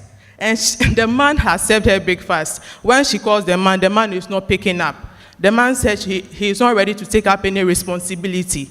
So looking at these certain policies, how are we, I think there is supposed to be some modification to these policies so that it won't affect our mental health. I don't know if there is any ways and means to make a reform. Thank you very much. Professor Osafo says he wants to deal with this. Prof. All right, so we're very much aware of that. Things are changing. In the past, you wouldn't even want to sit down with the person to go through and find out the full range of actually what led to that. Because sometimes people get pregnant because they were raped. So you don't just jump and say, you've broken an ethical rule in the church and so let's punish you. So that is changing. In fact, whoever want to do this, find out who the pastor is. But the pastors are now very careful. They want to get to know what actually happened. But I can tell you that this issue is a delicate balance between being unethical as a member and becoming a bad model, a bad example for others. But at the same time, as a pastor, making sure that the person is helped. It's a very delicate ethical balance. So I appreciate your question, but I'd like you to also put yourself in the shoes of your daughter who did something and you are angry as a parent. The pastors are trying to do well, and I'm sure a lot of pastors here, 2 of them are here. If you push this question to them, they will tell you that, those days are gradually being worked on. We are moving from there. We want to find out what has happened. But Thank you very much, Professor Osafo. So I will quickly go to Madame Estelle Apia to give us her closing remarks, and then please wait for us. We'll be taking photographs with the panelists. So I bring the microphone to you. Thank you. Which way do I face? Right or left? Anyway, I'll stand obliquely. I think the discussion has been very, very interesting. I'm only sorry that we don't have more time for the question and answer, because the questions that are coming up from those gathered here have been very interesting, and we all could do with greater awareness. But nonetheless, it has been an excellent afternoon, and I really want to thank our guest speaker, Professor Osafo. Thank you very much. Let's give him a round, yes. And our very distinguished panel members truly enriched the discourse. You all have different areas of speciality, and it has been very, very good to hear what each of you has to say.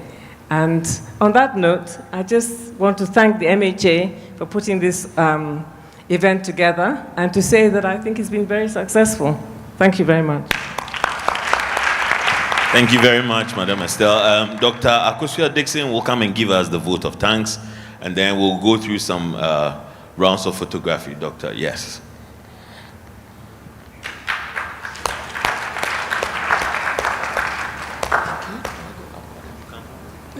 Thank you.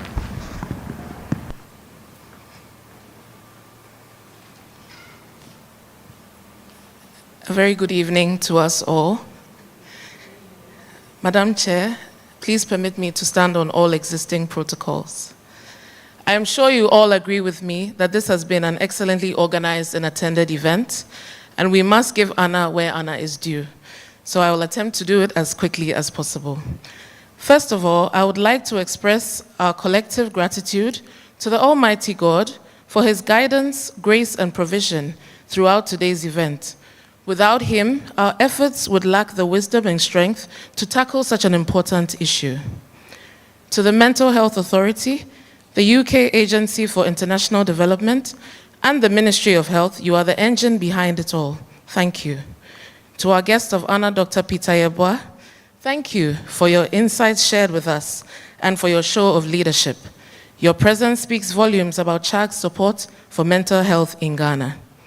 To our guest speaker, Professor Joseph Osafo, we are grateful for your practical and invaluable contributions today. Your dedication to the intersection of religion, spirituality, and mental health in Ghana is an inspiration to us all. To our speakers and panelists, thank you for your thoughtful and engaging contributions to this all-important discourse. To all religious leaders present here today, mental health practitioners, and all members of the large mental health fraternity in different capacities, thank you for your show of support. A special thank you also goes to the press, who continue to be our mouthpiece. And finally, to our wonderful and attentive audience, thank you. Your presence here today is greatly appreciated. Let us all work together to propagate the knowledge shared here today and continue to push the agenda of mental health in Ghana. Thank you all. God bless you, and safe journey home. Thank you very much, Dr. Dixon. We shall now ask Sheikh to give us the closing prayer, and then we'll go through the rounds of photography. Thank you.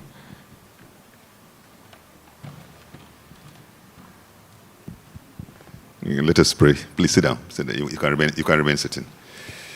Bismillahir Rahmanir Rahim. Almighty Allah, Almighty God, I want to give you thanks and praises in the manner most befitting of your holiness and highness. Thank you for this afternoon's event. Thank you for inspiration. Thank you for your guidance. Thank you for the Minister of Mental Health Authority and all those. And thank you for the life of all those who have given us some food for thought, Professor Safo and all the audience. We still are confronted with mental health as a challenge. We know that it has a spiritual dimension, it has a practical dimension. It guides us in the way that we respond to each of them when they come. Heal all of our people who are afflicted with any mental challenge of their lives. And strengthen all our institutions that have a duty to really make an arrangement for us to be able to deal with this matter. Bless our country and keep us as peaceful and harmonious as we have done.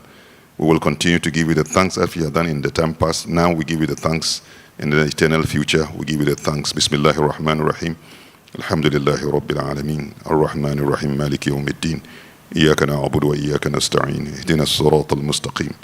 صراط الذين أنعمت عليهم غير المغضوب عليهم ولا الضالين. Ameen.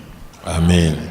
Thank you very much. I will now invite the front row to join us upstage as we take some photographs. So the front row, please join us here. Dr. Sego as well, please join us. Yes.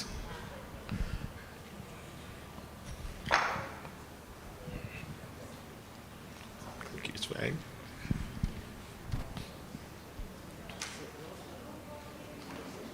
Oh, yes.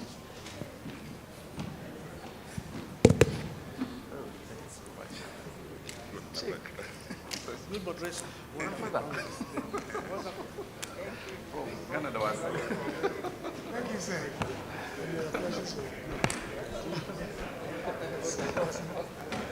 So what? The day Felix came to Ghana. You were around?